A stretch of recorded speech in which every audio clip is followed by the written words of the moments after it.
I won't. That won't be the woman in the suspect on that. I'm not going to pick up the coffee on that pick up.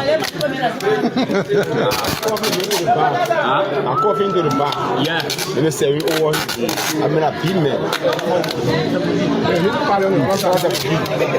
Welcome from Guinea. Yeah. La Murepu.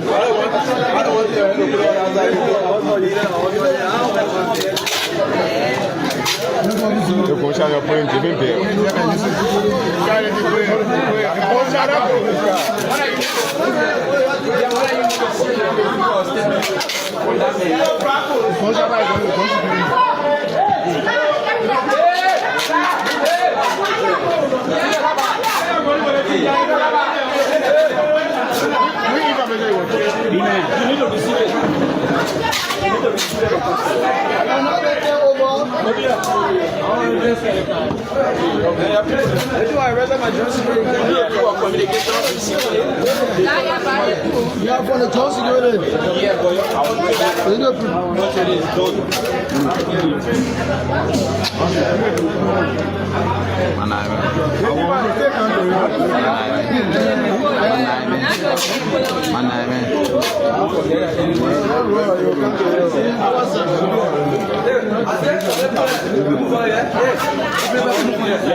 La pomme de la pomme, la capomme.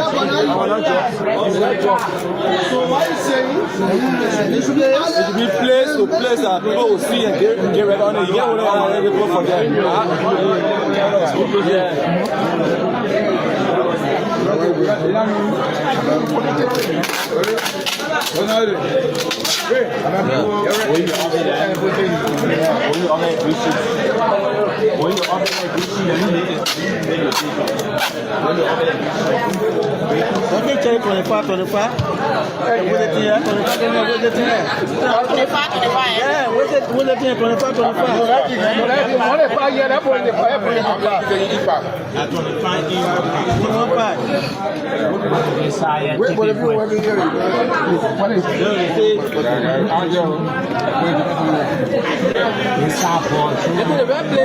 It's a boy, that tippy.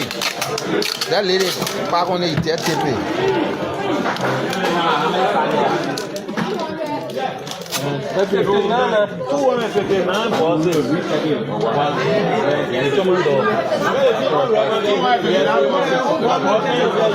The morning 25.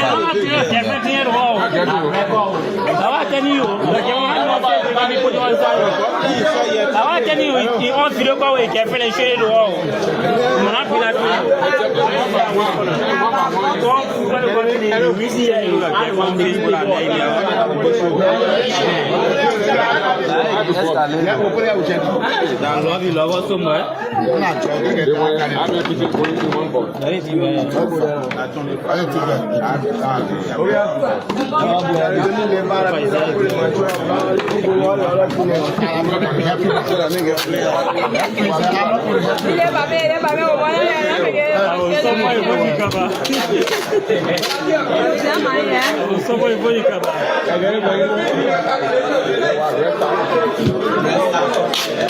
É uma mulher que ele faz. Check it. Check it. Isso. Agora o Roger Galolê na Ziza. Tu ne faz em Goiza, tu ne faz.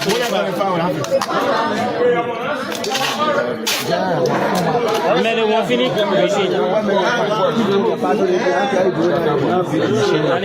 Allez, Zapa. Mamãe vai abrir o puna.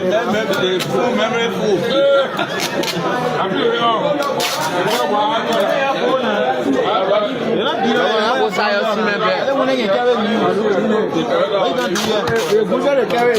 But that they carry news, eh? They want to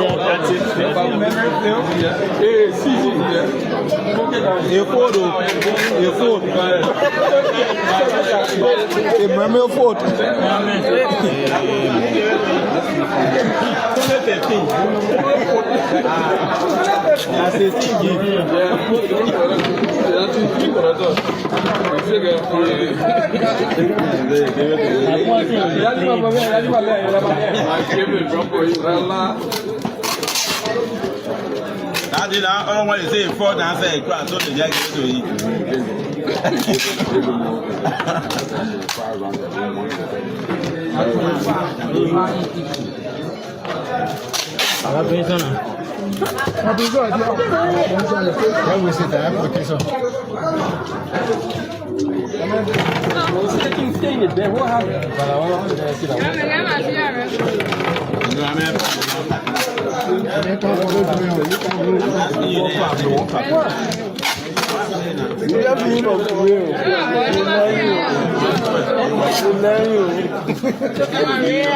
And I 25 in one pago. 25 in one.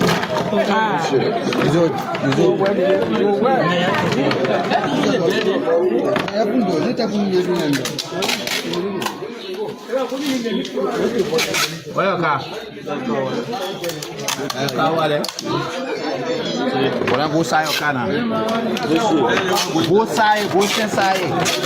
Go to the car. Go there. Go check your car. Imagine go stand side that day. Don't in not yet. Go stand side the car. Don't check the car. That way. You can say that. Just say take time when you turn it. That check it. You go from here. You'll be confused. You don't even know what to do.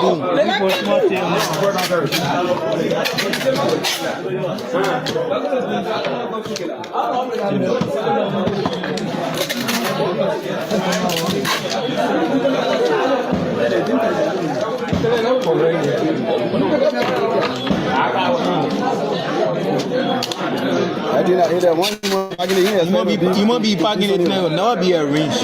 The way the web will park it. Never be there. Yeah.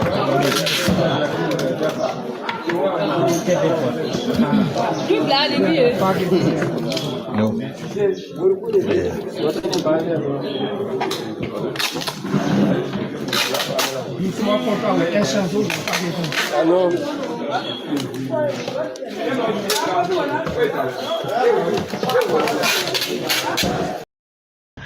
Hello folks, Spoon TV. We still live here at the headquarters of the Liberia National Police, here on Capitol Bypass, where you see this police cruiser. About 15 minutes ago brought Samuel Jackson, the economist and political commentator, headquarters of the Liberia National Police after police forensic investigators, CSI investigators, did go to his house to conduct a forensic investigation. You know, he was then whisked away on board this police cruiser. Speaking to officers concerned with this investigation as to why Mr. Jackson was brought on board this vehicle, they said that he did go back to his residence on board his personal vehicle, but because a sand truck had broken down, that truck had blocked the usage of his personal vehicle. In that regard, they had to use this police cruiser and bring him back here at the headquarters of the Liberia National Police. So the time here in Liberia now is 16 minutes after 6 p.m. The clouds, as you can see, the sun is setting, and in about an hour from now it's going to be dark. As to if Mr. Jackson will be returned to his residence today, we cannot speak to that, but this is an active, ongoing investigation. All this is in relation to the death of Tony Jackson, the wife of the person of interest now, Samuel Jackson, who died on yesterday at the John F. Kennedy Memorial Hospital. According to Mr. Jackson, she suffered a seizure and, had a coma. She went into a coma. She was taken to the Catholic hospital on day before yesterday, subsequently transferred to the John F. Kennedy Memorial Hospital, where she passed on yesterday. There were a lot of pouring in of condolences messages, messages of support and solidarity, until the police then hinted in a statement that Samuel Jackson is a person of interest in his wife's death. According to police spokesperson DCP Sam Collins, Samuel Jackson, Samuel Jackson is a person of interest because they are investigating a suspected homicide. Remember, homicide is when one person takes the life of another person intentionally. They're not investigating a manslaughter. They're investigating a homicide, a murder. So Mr. Jackson yesterday did put up a very, strong posture that he others termed as being uncooperative. But after his political party, the CMC, issued a statement late last night, Mr. Jackson then did say that he will turn himself over to investigators. This morning, when I had an interview with him at 11 o'clock, he started making his way at the headquarters of the Liberian National Police, accompanied by his lawyers. Subsequently arrived about 11:30 and was in the interview with police investigators until after 4 p.m. They did go to his house with a forensic team to carry out further investigation. And, he's now be returned here at the headquarters of the Liberian National Police. The key question is Samuel Jackson going to return to his residence? My colleague Nelson Cole was there. We did see a lot of... The key question is Samuel Jackson going to return to his residence? My colleague Nelson Cole was there. We did see a lot of... The key question is Samuel Jackson. Good afternoon, good morning, good evening, depending on location where you are joining us from this time. We'd like to say welcome to BKS TV and welcome to the Heat Hour program here on BKS TV. In the Heat Hour, we say dialogue and our confrontation. We say words and a bullet. The Heat Hour comes to you every Monday through a Sunday, beginning at 8 o'clock p.m. Liberia time until we hours. In tonight's edition of the show, we'll be hosting Mr. Chris Silly. Chris Silly is the founder. Chris Silly is the founder of the Justin and Betty Silly Educational Foundation. They will be having their upcoming Career Day program on the 20th of this month. And that program is expected to bring together a couple of schools across Electoral District 6 and that of Tapeta City, Nima County. So you will be joining us here tonight on the show to tell us what prompting this Career Day program, what are some of the activities that will be carried out during the Career Day program. And of course, he will also be giving us a little historical background of the Justin and Betty Silly Educational Foundation too on the show. It's going to be a wonderful one. It's going to be a great conversation with Grace here this evening. And we are expecting that this show is relayed on Voice of Tapeta in Tapeta City, Nima County. So therefore, we will be taking calls from the students because they are the ones that the entire program is about. So we have to give them the opportunity to be able to make their input on the show, to ask all of the necessary questions. We'll be asking Mr. Chris to how many career professionals will be there that day to be encouraging students to choose those career paths and for what reason and all of that. Moses Zepe is watching us from Bon County in Banga City. Oscar Ziagben is also watching us from Ganta City, Nima County. Monica Toma is also watching us this evening from Monrovia, Liberia. Let's try to bring you some updates across Liberia. As you know, the major and trending case right now in Liberia is the Samuel Jackson case. As we speak, he has returned to the headquarters of the Liberia National Police as investigation into the suspected homicide of his wife continue. Earlier on, before this, there were a search and seizure done at his residence. What we do not know yet is how many things were seized at the investigation. And this case is very sensitive. I think the public pressure is getting too much on the Liberia National Police. We need to give them the time to be able to do the work avoid of politics and let justice be done to all. Now, the Joint Security arrested a Guinean national at the Ganta border with illegal drugs and ammunition. The Joint Security Officer at the Ganta Guinean border in Nima County have arrested a Guinean national in possession of illegal items. The arrest occurred around 2:15 p.m. on Saturday, March 14, 2026, during a routine security check when a vehicle with Guinean license plate AV 1189 entered Liberia.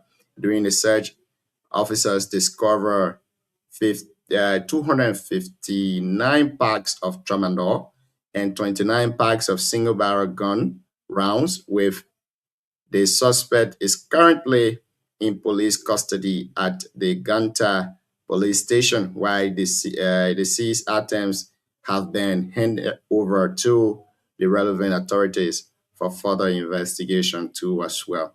If you're watching us, Vix Evelyn, tell us in the comment section where you're watching us from, and let's be able to recognize you on the show here too as well. Update from the Guinea and Liberia saga in Foya, the Minister of Justice and Attorney General of Liberia, Councillor Oswald Tour, leads a high-level dedication to Conakry, Guinea. We will keep following the story, and details will emerge, and we will also be able to inform you too as well on the show. Again, folks, if you just joined us, you are listening to the Heat Hour program here on BKS TV. On the Heat Hour, we say dialogue and our confrontation. We say words and our bullet. My name is Junior Payne, the regular host of the Heat Hour program here. And in tonight's edition of the show, we'll be hosting Mr. Chris Silly. Chris Silly is the founder and CEO of the Joseph and Betty Silly Education Foundation.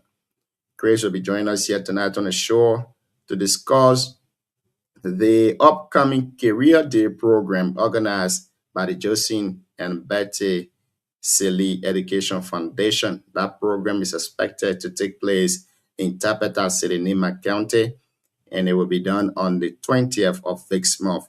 He will be telling us the reason for the program, and a lot of questions will be asked about the program too as well. Still on updates, the Ministry of Commerce and Industry the Ministry of Commerce and Industry Liberia, in collaboration with the Liberia Petroleum Refining Company, has announced an increase in the price ceiling for petroleum products on the Liberian market effective March 14, 2026. According to the circular, the price of gasoline has increased by 0.85 cent, while fuel has gone by 0.90 cent.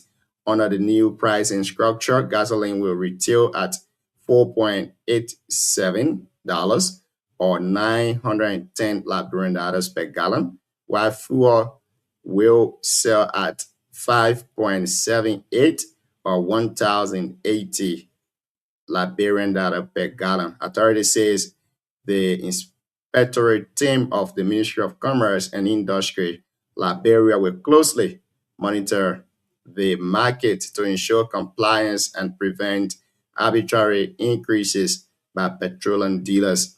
The circular was signed by Madani Elin Dubese, I'm sure I'm correct with that name, Minister of Commerce and Industry, and Amos B. Toure, Managing Director of the Liberia Petroleum Refining Company in Liberia. Still on updates here while we await our guests to join us. Still on updates here. The National Fisheries and Aquaculture Authority, NAFA for short, has held the second edition of its 2026 National Fish Market Day at the Invisible Park, attracting many residents who turn out to purchase fish, fresh fish, and support local fishermen and fishmongers. The event created a lively atmosphere as people gathered to buy freshly caught fish directly from vendors. Many attendees said the initiative is important because it gives them access to fresh fish from local markets instead of relying mainly on frozen fish sold in the stores. Several citizens who interacted with the activity praised NAFA for organizing the program and encouraged the authority to make it a regular event. They believe continuing the initiative will help promote Liberia fish markets, support local fishermen, and ensure that residents have easier access to fresh fish. Okay, that's from NAFA too, as well. Still on updates here on the show. If you are just joining us, we want to say welcome. You are listening to the Heat Hour program here on BKS TV. On the Heat Hour, we say dialogue and our confrontation. We say worries and bullet.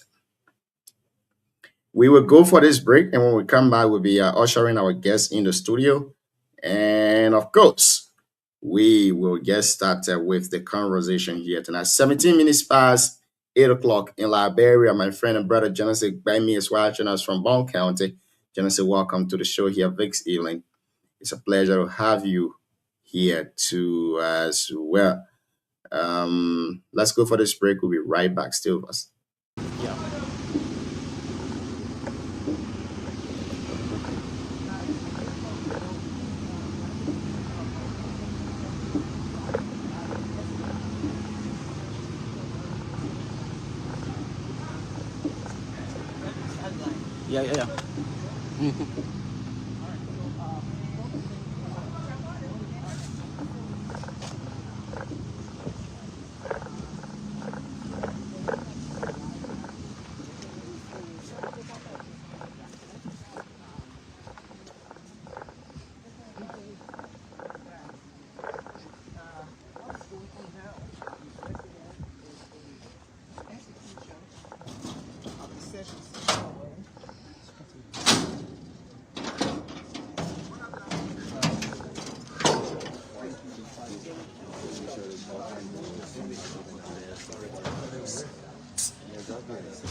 Okay, so at the moment the forensic team is in there.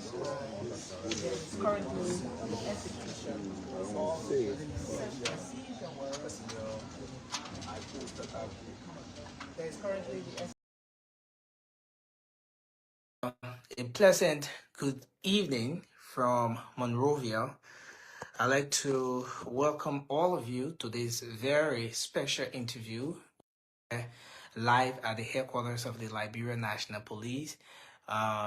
This is a continuation of a live broadcast we did just this afternoon when at the residence of Mr. Samuel Jackson, and we did speak to him. He gave us his side of the story with respect to the police deployment. He gave us a background of the entire situation, and then we thought to reach out to the Liberia National Police to get the police version of the story, if you may, and get some update with respect to what actually transpired, why the huge police deployment at Mr. Jackson's residence, and so forth. So Thanks for joining us. I'm Nelson Colette. We have before us the spokesperson of the Liberia National Police, um, Mr. Sam Collins. DCP Sam Collins, yeah. Welcome to this special interview. It's good to have you. How are you? Thank you, Colette, and let me say good evening to all of our viewers, and good evening to those who have joined in live to get the actual information from the Liberia National Police. Straight into it, we woke up to the situation this afternoon. First of all, Mr. Jackson's wife is pronounced dead. Following that, there's a huge police deployment at his residence in Old Road. What prompted the police deployment at Mr. Jackson's residence? Well, like you said in the intro of your question, as it relates to police deployment, I don't know when you refer to a huge deployment, but police are currently deployed at the home of Mr. Jackson because we are conducting what I refer to as a very active homicide situation that occurred overnight at the home of Mr. Jackson. And the police have requested that he help with this ongoing investigation, something that he agreed to initially, but later on he became hostile and turned it down. Police investigators have gone in to examine the scene of the investigation. And so because of his non-compliance posture put up this evening, the police will remain deployed at the scene because he has been declared as a person of interest. And we also see him as a flag race, meaning that he's somebody that can escape the country at any time. And so because he has turned down a peaceful invitation extended him by the Liberia National Police, we want to remain on ground until finally he can accept our to come over to the headquarters of the Liberia National Police.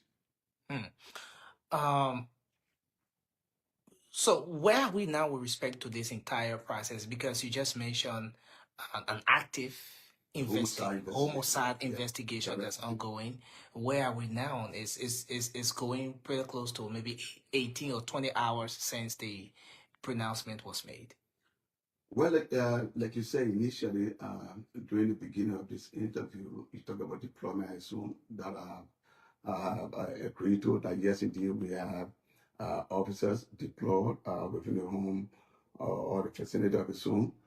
And we got notice that an incident took place. In fact, it was announced by Mr. Jackson, and the police created interest in what he said on his official social media page. We visited the GFK along with representative of Mr. Jackson, and we also have representatives coming from the South African Embassy, and we also have the coroner from Osorado County. An initial examination was seen on the crops of the body, and we observed a very deep laceration on the crown of the head. That is the crown of the head of the deceased.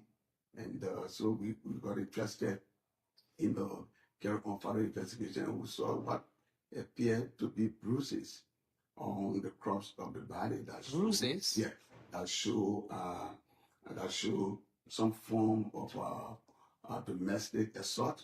And so we are investigating what actually led to the death of this lady, who is indeed a South African national. Now, with everything that's happening now, Mr. Jackson has also told us that two of his workers were taken by the police. Were they arrested, or are they being brought in to help with investigation? What is the situation? What is the actual story around that information when he said that two of his workers were being brought in by the Liberia National Police? It is something that I can confirm to you. And the reason behind it, they are all persons of interest.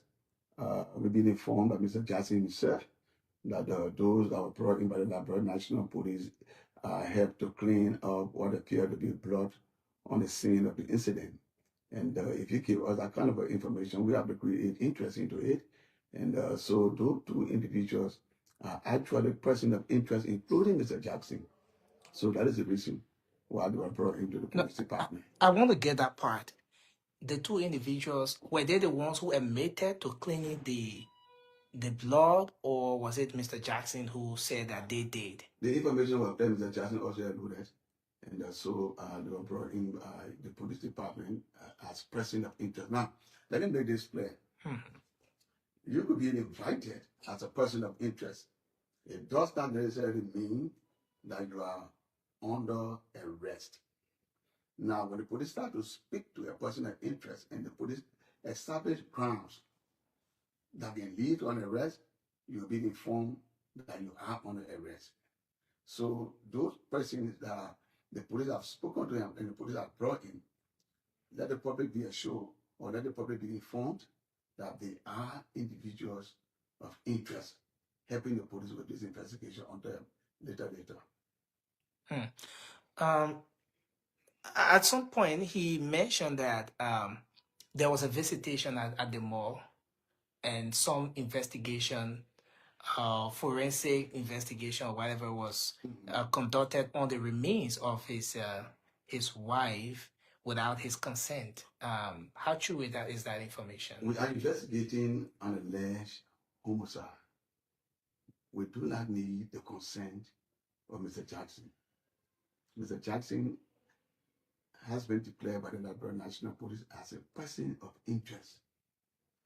Now, he blew an alarm of his wife falling ill during the course of the night, and he could not get ambulance to take her to the nearby medical center.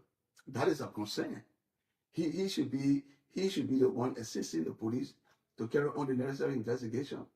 But mind you, after the investigation, after the South African delegation, the South African representative, and the police investigator and the coroner saw the body, the police reached out to Mr. Jackson and said, hey, we need to speak to you after we have done this initial investigation. Mr. Jackson said that he has not had 30 hours of sleep and he needed time. And he proposed to the police that, hey, allow me to sleep because for the last 30 hours I have not been able to sleep. I will join the police tomorrow, which is Saturday. Then the police said that we want to see the scene of this incident. He agreed to police investigators. Police investigators arrived at the scene, and to our dismay, he became hostile. He began raining invectives on the officers. So does that mean? So after that, and this is what prompted the deployment. After that, after he agreed that we get at the home to see the scene or to examine the scene, and later on again refusing to allow police investigators, then the police were left with no alternative but to have men deployed. Because he is a police, and he became very hostile. On Monday, she was in the bathroom. She had a seizure. I was there to throw her. Yesterday, I had a radio program at OKFM. I left my house here at about 8:20. And I told my wife I was going to come back and take her shopping because there was a wedding today. So she get something, an outfit for my cousin's wedding. When I came, before I even came, I called around 10 o'clock to make sure she's ready. I told her the cook to go and knock on the door. She said, she's probably sleeping or something like that. I said, oh, shit, okay, oh, whatever, right? So I came in, I went into the room. I see my wife laying down on the edge of the bed like this, in a pool of blood, fully semi-conscious or unconscious. That's when I called my employees to come and get her. Everybody ran down. They dispatched her from downstairs and everybody. She was totally naked. They had to put clothes on her. We took her to Catholic. They did some tests on her. Then they found out that she had a brain injury, probably from like a fall to the head or something like that. Okay. And when are we talking about? Yesterday? yesterday, At what time? I came back around about 10:20. So we got to Catholic just about 10:30 or 11 o'clock. A.M.? Yes, a.m. And then 4 o'clock, we were waiting for all the test results. Okay? But then I found out that there was no brain surgeon in the country because the doctor at the Catholic said there's only, I think, 1 or 2 brain surgeons here. And Dr. Alvin Doe was the closest, right? So no ambulance in the area. The one on 9th Street, the Catholic. Mr. Sam Jackson there. I think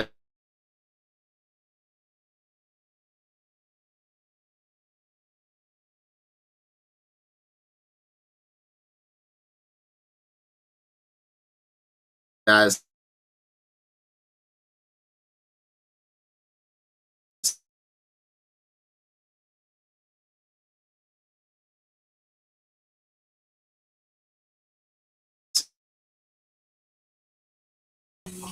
the You know, look like your network is folks. I want to say welcome to all of you this evening. Welcome to the show. See you, are you there? yeah, you broke out there for a few seconds. So can Oh, okay. I think it's okay now. yeah, you Let's hear you. What's on your mind? well a lot, man. Been following everything that is unfolding back home. From the border to the drugs that were arrested at the Guinea border to the legal issue that's currently ongoing. There's a whole lot to uncover. I know yesterday we came here, we never had enough information, but today I can safely say that we have a lot of information that, based on what we know, that we can discuss here. But I look forward to hearing what the legal people will say and all that stuff. But it's going to be an interesting day. Yesterday, like I said, we never have much information. We couldn't really, speak. And I kept holding all of you back. Let's hold on till today. But today we know the facts. We know what's happening. So I think we can go over those facts and discuss it. But a lot happened in the country that need to be, taking keen look at. I just want to really commend the national police to take this very seriously, given where we came from the folks in what happened to a Liberian citizen in Ghana. If you look at it, it's the same thing that's happening in Liberia now. So the same way we ask the Ghanaians to seek justice for our fellow Liberian, I think it's the same case in Liberia, South Africa. So I think we should do the same thing. But I will stop there for now and then let you guys give your what's on your mind.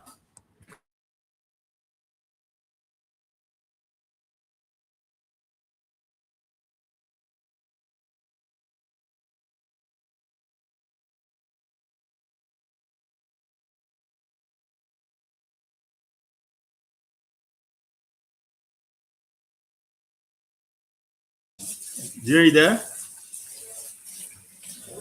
We cannot hear you. All right. Are you guys hearing me now? Yes, we can hear you now. Okay, great. I don't know what is happening to my network. Again, let's welcome all of you to the show. Our guest tonight is Mr. Chris Silly. So even though we'll go to the major and trending issue currently unfolding in Liberia, but let's give the courtesy to our guest as he tells us why he's here tonight. And then after that, we can discuss every other issue across the country. I don't know what is happening to Sam camera. Is it from my end or you guys are seeing it too as well? I think it's because he's traveling or something. No, I'm here. I'm in front of my computer. I don't know what's going on. Yeah, so I think I turn it off and turn it back on. Okay, let me try again. redo. Great. Chris, good evening and welcome to the show this evening. How you doing, Chief? Let me say good evening, Gion. Let me say good evening to the CEO and good evening to people that are following us, both home and abroad. Yeah. Thank you for being here tonight, and thank you for accepting our invitation to appear on the show here tonight in your capacity as the founder of the Joseph and Betty Silly Foundation. Give us a little background of this foundation. How did it? How did the entire dream come about? When was it established? What have been your initiative over the years and all of that? Give us a detailed history. Thank you. Couple of years gone back, around 2016, when I moved from Monrovia to go to school at AME University, I went Tapeta for a vacation while sitting in front of my parents' house in New Tapeta. There was an underage girl who was supposed to be in school. I think she was around 9 years at that time. She wasn't in school. She was saying Kara. She was saying Bre. And I was so curious to know what happened to her. So I called on that little girl and I pretended I wanted to buy a Bre, a Kara. So she was saying a Kara 2 for 5 at a time. So I asked her how much bread in this bucket. And she said it was around maybe I think $100 plus. So I took one of the bread I was eating and I started to ask her why you're not in school. It's almost 10:15. You're not on campus. And she stood for a while and she couldn't answer. And I asked her again, I said, please tell me what happened. So she broke in tears. And she said her mother passed off a Ganton Methodist. So her auntie went to Yami Mason and brought her to Tapeta. But her aunt too, she not working and she had a lot of kids. So she the big person among them. So she had to sell bread to be able to her auntie can afford to have meat for them in the evening. So I asked her then, where is your dad? And she said her dad, passed up in Tapeta during the Civil War. And she said according to story, she was just 2 months old when her father went at the war front in Tapeta where he was killed. So her story, I started to position myself in her story, in her situation, become a Ghana living. And I asked her, do you want to go to school? And she said, yes. So I make another follow-up question. If she will permit me to go meet her aunt. But she was scared, Junior, to be real, she was scared because she never wanted for her aunt to think that she lost her complaint to me. So I told her, don't worry, I will handle it for my aunt. But you can go home. So I left the bread where I only took 2, gave her the $100. I said, go back home. So my mom went to visit somebody to the hospital. When she came, I already gave her some money to keep her around 5,000. So I told my mom, please give me 2,000 for that money. So she said, but when you don't do money, you crazy, you want to spend money again? I said, no. So I took the money. There's a community interpreter called Francis Memo Chris, Campus. Chris, I beg you, before you continue, Cyrus, you are still facing the same problem. I don't know what is my cell phone. Let me switch to my cell phone. Okay, please do that. Go ahead, Chief. Yeah, so I went to her aunt place, and when they saw me, I grew up interpreter. Everybody know me interpreter. So she said, Chris, why you come to my house today? I said, no, I came to visit you. And we sat down for like 10 minutes. And from that, I brought the story up. So I said, from now on, to cut everything, story short, I told her from now on, I'm going to take care of this girl responsibility in school. Of course, I'm a student in Monrovia, but in high school, I would try my best so she can go to school. So I gave her $2,500 Liberian dollars in 2016. And I told her, go to Francis Memorial Campus or Manhawa. It's a government institution in Tabata. So you can register and go to school. When it comes to a school for now, I will take care of it. But the side issue is, June, when I left and went to Monrovia after vacation, I lost communication from the little girl. I went back to Tapeta. They say her aunt have moved back to Yamamisino. So from that position, and I started to have to drink now. I think I need to do something because there are a lot of those kids outside there that they need to go to school, but there's no opportunity. How can we help in the process? It was through that I discussed a few friends that I have. I discussed my big brother Ernesto. And there's a big brother now who's a boat here, Jeva Koyan Gio, very instrumental. And the cool boat here in Madam and Kingdom America, I discussed of them. And I said, I need to do something back home. I need to have an organization that will take those kids from the street, to take them on campus, to mold those children as future leaders tomorrow. It was upon that we have this organization, but before that, Gio, the person we need the organization after, it is my late father and my mom. She's still alive. My father was somebody who interpreted that he provided mentorship to people. He was like somebody who Tapeta District could look up to, the community live in, his family people. So to keep on his legacy as a son, as a children, we look into that direction to have the organization that we will be able to take children from the street, and not just in Tapeta, but can be across Nima. Oh, my brother, not the guest today. For us to build a mission school where we take those kids on those campuses and mold them to better leader tomorrow. They can be the next Joseph Boaka, they can be the next Jeremiah Kun, they can be the next medical doctors that will have the final minister, Gossip Gafon, the next one you come at Tapeta. But those kids are on the street there, they are brilliant, they are smart, but the opportunity have been given to them. It was funded by Joe. We have this organization that we're thinking in the nearby future, a few years from now, to build a school that would take those kids on this campus so we can mold them. But in short, June, we founded the organization in honor of my late father. He was somebody who had humanitarian feeling. He was somebody who his family people look up to. He was somebody, the Zach community, the Quito people, the Tapeta people look up to. If you reach in our year from 1997 to 2003, you will realize what I'm talking about. Children, family people, over 16 plus. And he never seen a government school, Catholic school, and Christian interpreter. So what he taught us to have feelings for human being, humanitarian feeling, some of us have that passion to keep on a legacy. Is upon the backdrop that we found the organization. Thank you. Thank you very much, Chris. I think you've given us a detailed history about the organization.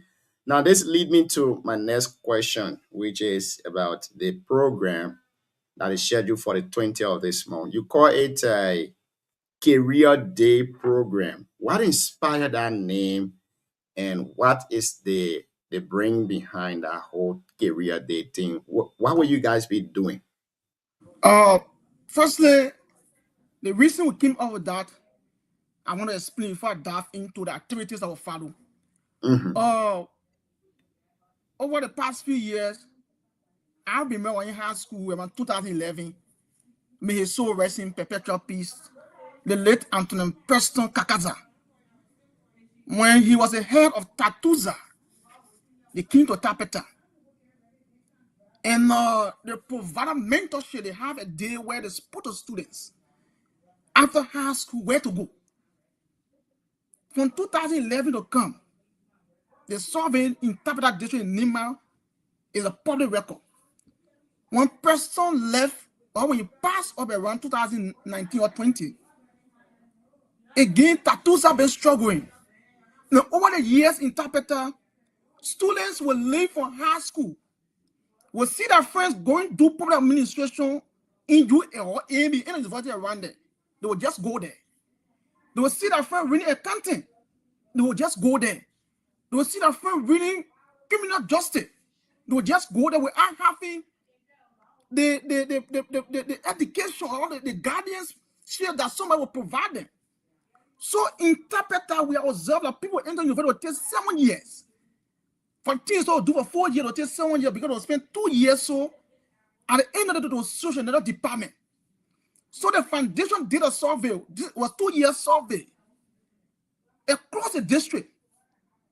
And we realized that career day we prefer where we invite people who are specialized, people who have, control over their area of specialization, to come to Tapeta and speak to our students, to speak to our young people, that after high school to know their way out. So upon this last year, the board of directors, headed by Jeva Koye, June, and Maya Bay, and the rest of the executive committee, we came up with that decision to have career day start with honoring program. But the career day, who are those that we inviting? Who are those people who are specialized? You look at Dr. Minigbo, he was the head doctor at the government hospital in Sanikore. I think I've been traveling to Campley. Dr. Bo will come to Tapeta to speak to the students the importance of become a medical doctor. We are inviting Professor George Gadier. He is a professor at AB University, but also work at Ministry of Finance in Development Planning. He will come to Tapeta to speak to the students, the young people, the importance of doing public administration. Not just that, you have one of the doctors of Tapeta, very eloquent. Diamond Lomi, she's the procurement. She just got a master in China. They will also be coming to speak to the student important of doing procurement. So there are various areas. You have Scott Dennis. You have the army, the AFL personnel will come to Tapeta to speak to the students the importance of joining the army after high school.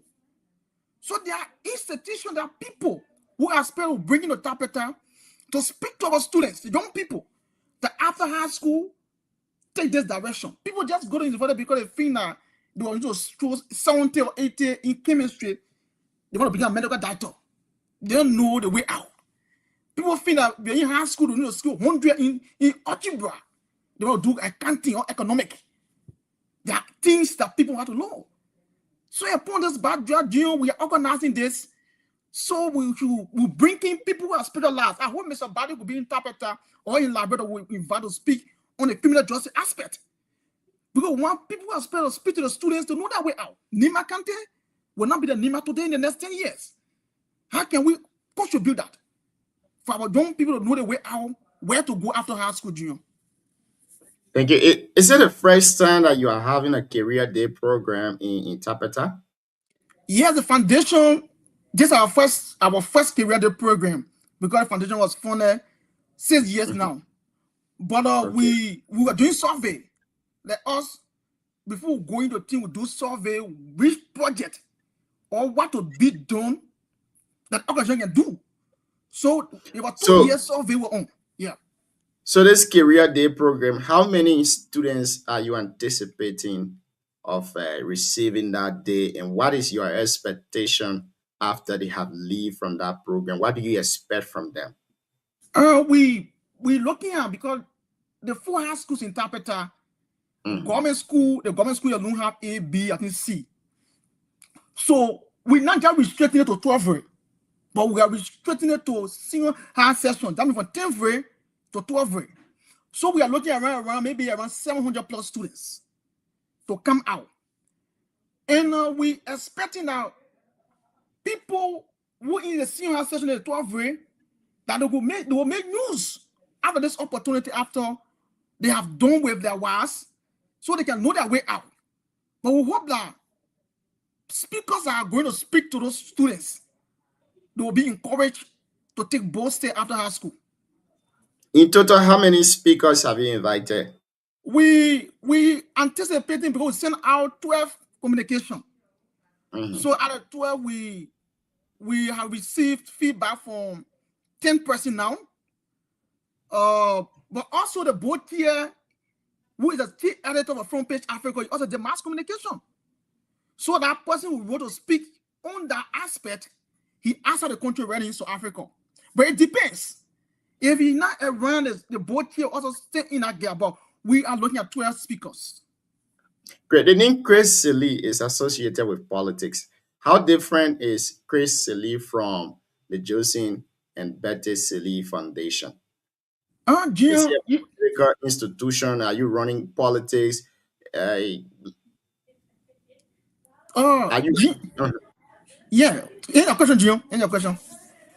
So, do you have any intention to contest in electoral district 6 as the founder of that foundation? Junior. For now, we are squared on humanitarian, right? But I know when I started this, I was seeing some picture from here in the chat and we posting what we're talking. We started this when I came to the United States. When the school system interpreter, it's a product record DO, I think monitoring. Went out of school supply 2022. No truck, no ship, no pen. We step in. We spend over 1,000 plus. Even school in B and Doru benefited from that. People say Chris have product 2023. When we started the process, 2023 again, when we intervene for students in Saniko, both Saniko Monrovia in the district, people say Chris have product during 2023 comes October. It's a usual thing, you know. But let me say this. As Himo, we are politicians. The pastor in the church is also a politician. The preacher man. So as Himo, we are part of politics. We are politicians. But on this foundation now, we are squared on humanitarians. But if, you know, if, for example, I say what if, for example, in the future, if God, maybe my people will say, Chris, this, they will decide. But for now, you know, we are squared on humanitarian, non-political, because people, we are part of some, maybe people want to honor or coin there. Some don't believe in ideologies. But for now, it's squared on humanitarian. No Thank you political, very much. no political activities.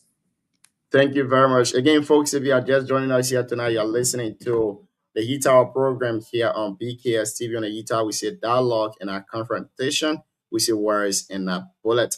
Tonight, we are in conversation with Mr. Chris Silly. Chris is the founder of the Josie and Betty Silly Education Foundation. They will be having their Career Day program on the 20th of this month. He joined us here tonight to give us more information about that program that will be held on the 20th of this month. See you. Over to you. Let's hear you if you have question, recommendation, or any of that. No, I want to say I know we joke a lot on here, but I want to say to Chris, congratulations on what you're doing. It's a big move, and I know exactly what you are doing because I've been there before. I have the same story, something similar to yours. I started a foundation too in my late father's name. That has been in existence since 2015. So about 11, 15, I don't know how long is that, but we've been in existence for a long time. So, and you know, not many people have that heart.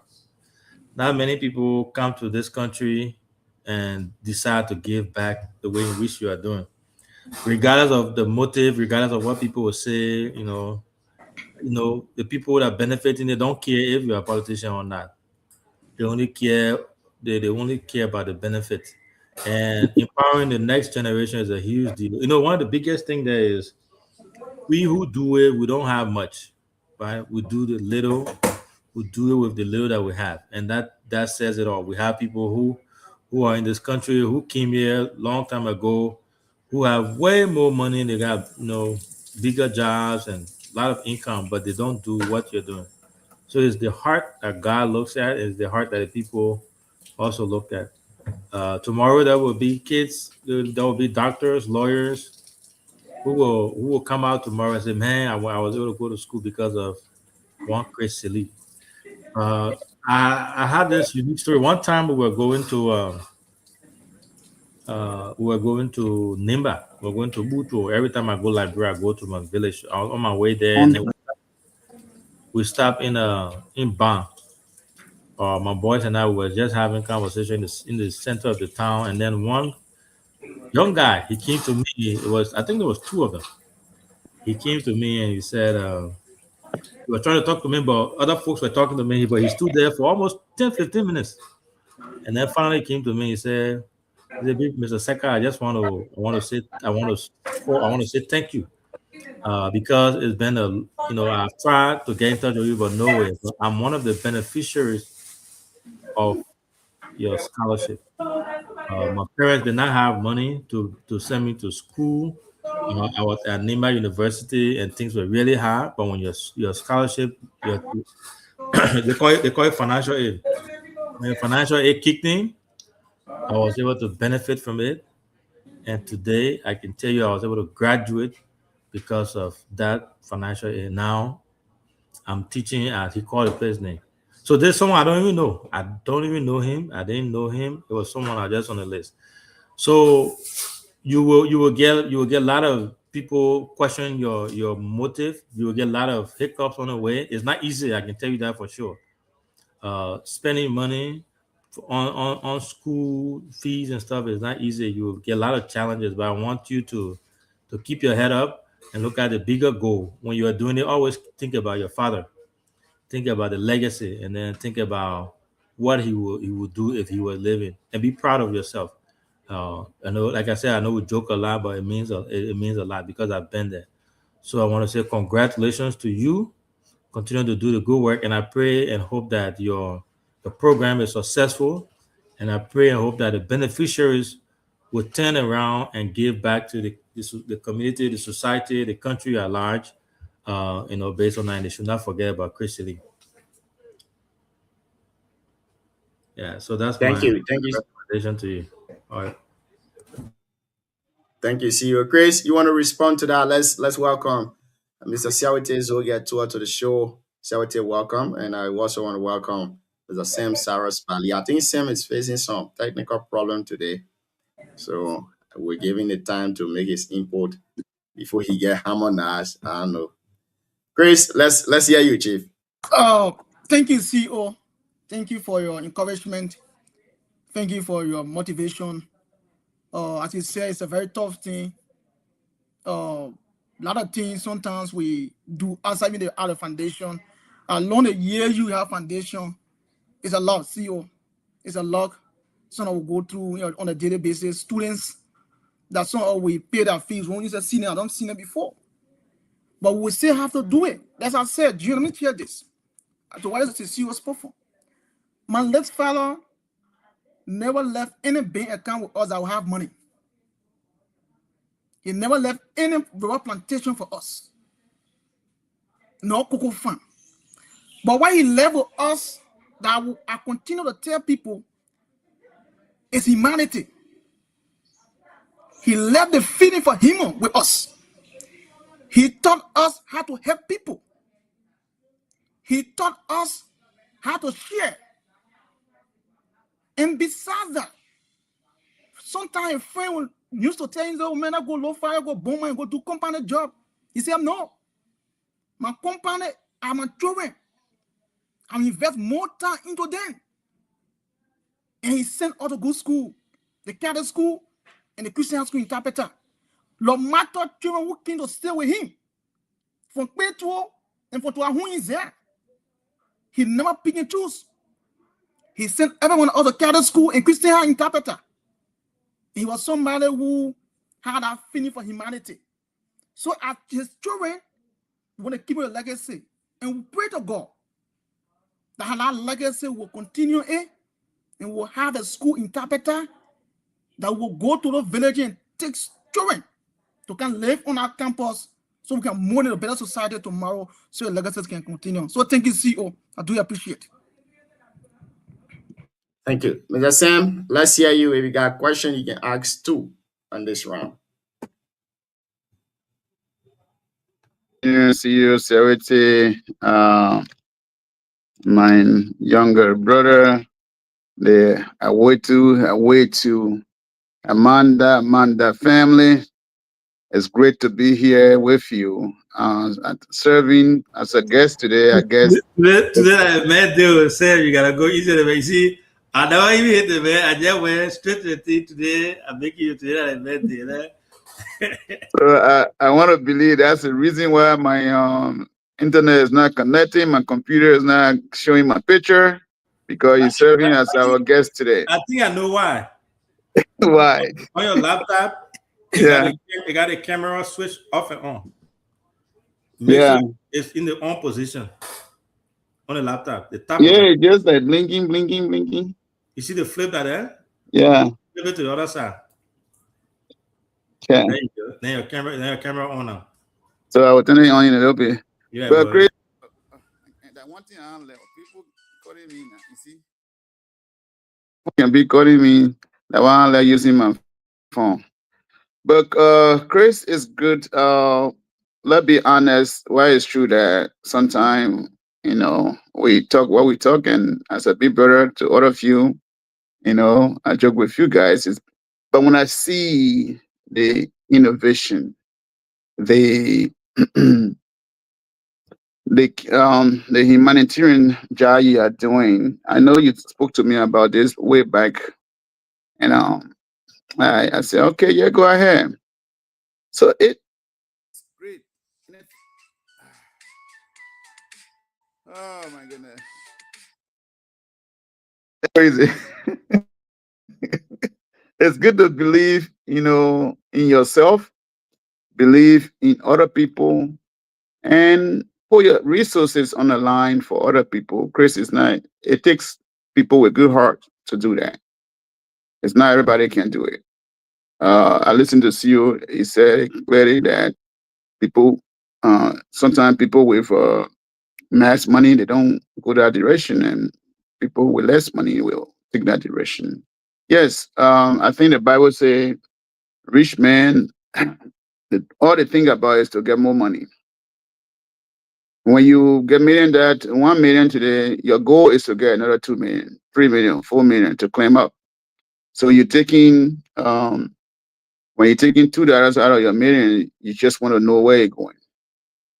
But we that don't have the money, we care about our people, and we really want to serve them, want to provide them the opportunity to grow. Chris, I just want to say thank you for the step you are taking. Even though in the future you might have another ambition for certain thing, different thing, which is obvious in the Liberian society. When people build one hand on, they want to go in government. But it's okay. It's good to serve your people. If that's the direction God call you as well, that's a good thing to do. But as for now, we'll call it a white collar. If it's a white collar, it's white collar. Why are you doing it? Continue doing it. One day it will be different. So I believe the people at Tabita or their district, I want to believe that, or their town. I can tell them that on behalf of you, I think the better days are coming. The kids will have the opportunity to grow and to learn and to understand what it means when you uh, leave high school, what direction to go, especially when it comes to career planning. So it's a good thing. It's a good thing. I look forward to seeing you more, doing more for the people of Zionet, Tapeta, and its environment. Thank you. Let me jump on computer and see what's going on here. I look forward to listening to you guys a little bit more later. Thank you. Sawite, good evening and welcome to the show. How you doing, Chief? I'm good, Chief. Good evening to our guest, Honorable. Well, I don't know why you didn't put it Honorable there. You see the man you already get it out? You didn't put Honorable? Yeah, please put honorable there. Try to do Yeah, put honorable. Honorable to the man name. Data, honorable. So who's spending money? Deserve Honorable. Yeah, so CEO, good evening to the CEO. Today is good. We didn't wear the sin shadow. So I'm very careful these days on how I come on the show. So, good evening to the law enforcement specialist, Honorable Sam Badier, and the emerging lawyer, Gian Ping. Chriso is a good thing. It's a laudable venture, like all other speakers have said. The society will live. Sometimes what is in you is in you. My late grandfather used to say, when people look at you to be rich, always be rich, and apply the attitude of being rich, because even it's biblical. The hand are given, receiver. So I mean, sometimes it's in you. You are born with that, but it's just the capacity that we all strive to get. Because there are times sometimes you even have money call coming from, so you don't even have it. Sometimes you got it, sometimes you don't have it, but you are forced to get.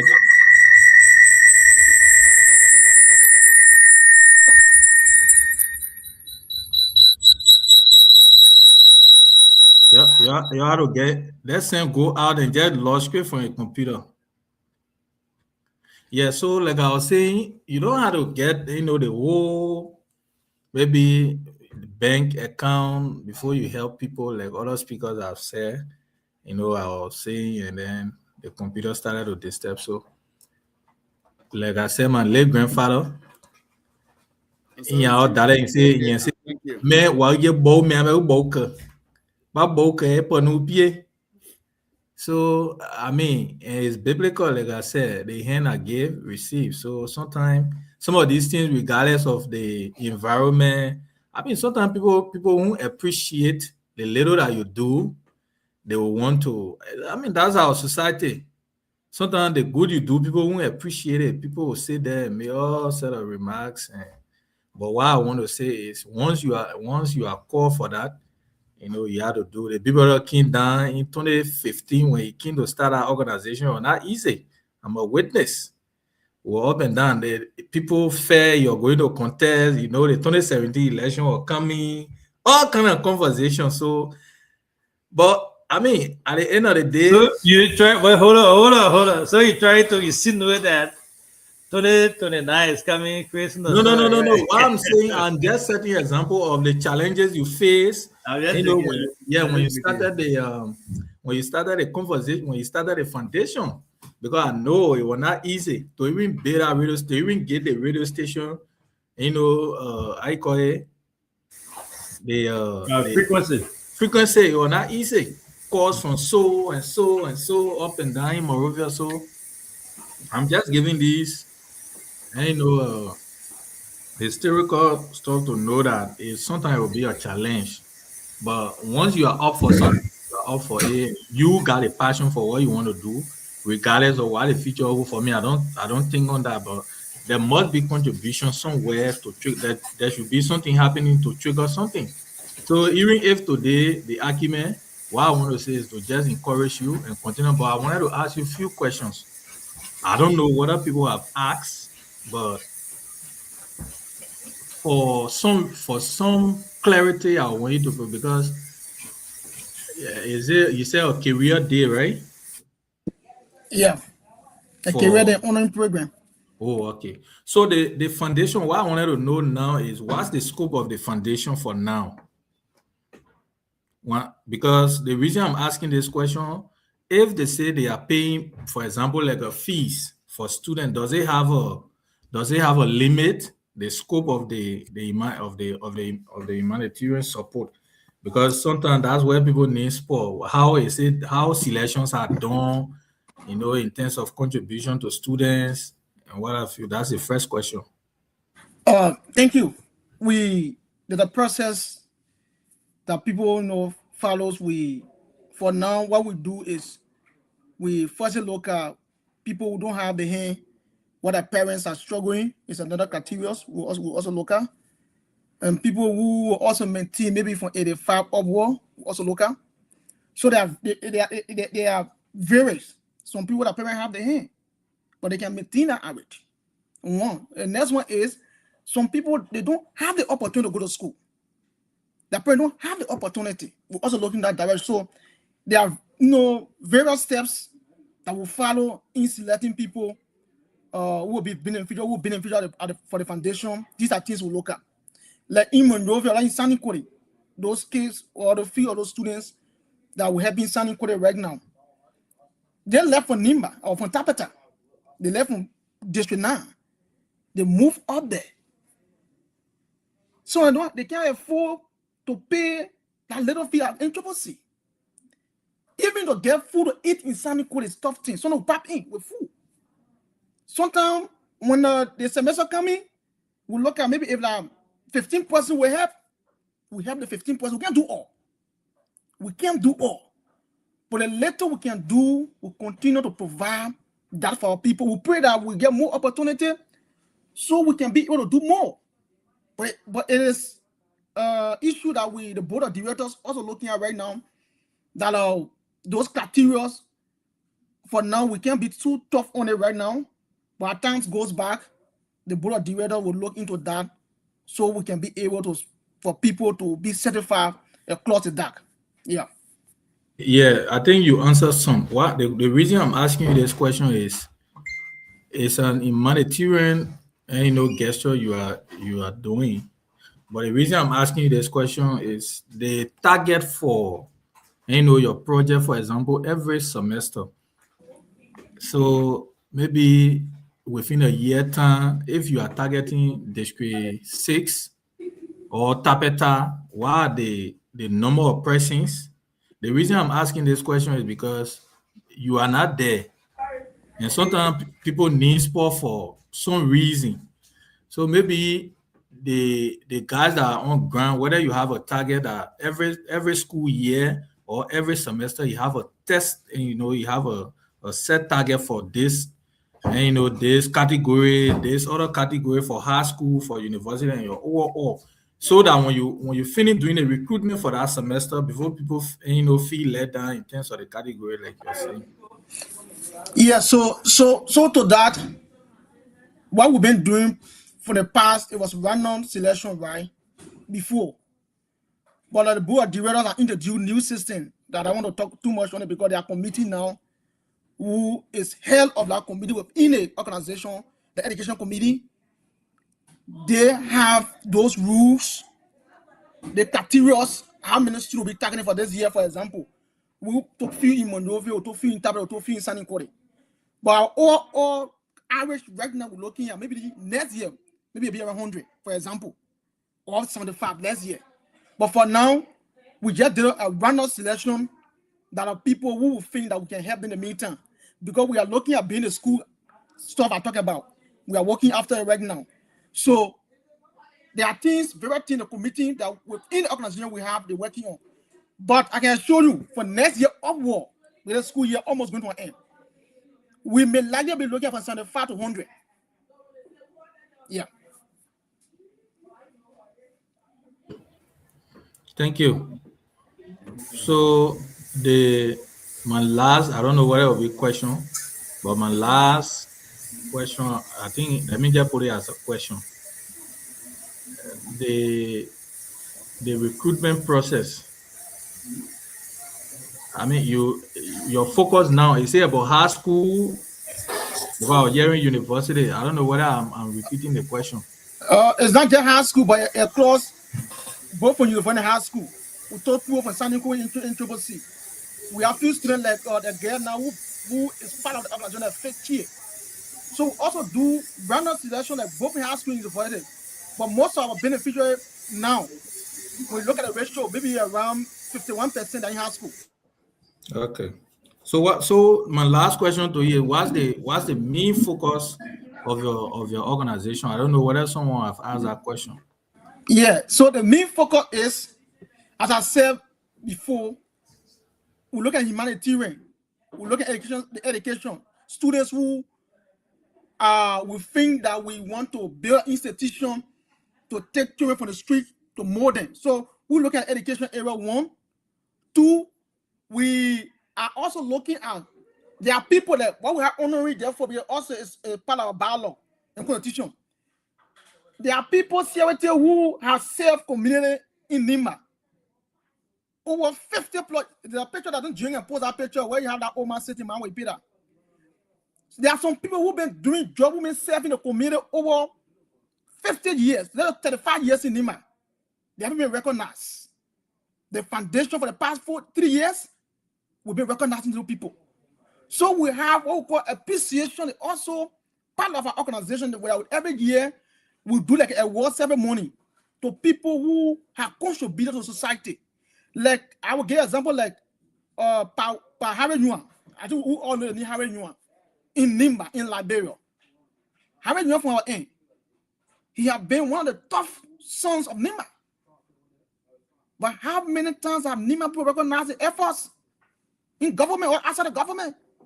The foundation we are counting to recognize those people. The Ferry Dekba, for example, is a businessman. We're not just looking at one side, but we are looking at people who are contributing also to the society that we can give enough Dakota. I mean, Fargo. They are letting to clean the snow around the standing point here for the past 25 years. Recently, the city council had honored our woman for our service. Get to clean the snow to where the fire extinguisher is. Every year, do it. Every week when snow fall. But last year, the city council honored our woman in Fargo for our service. Are we doing that in Liberia? Are we doing that in Nima? Are we recognizing people who are contributed to the growth and development of the country? I think the foundation looking also in that direction. The man market going come on. Former Senator Nima doing things with Jim. He has served the people of Nima. The democracy we enjoy today. The contributed also the world say. We also only know people. The man we Peter talk about she been married for 1952. It was 2024 we honor our woman, but she's a lady now. She passed up. After we honor our woman, less than 6 months she passed up.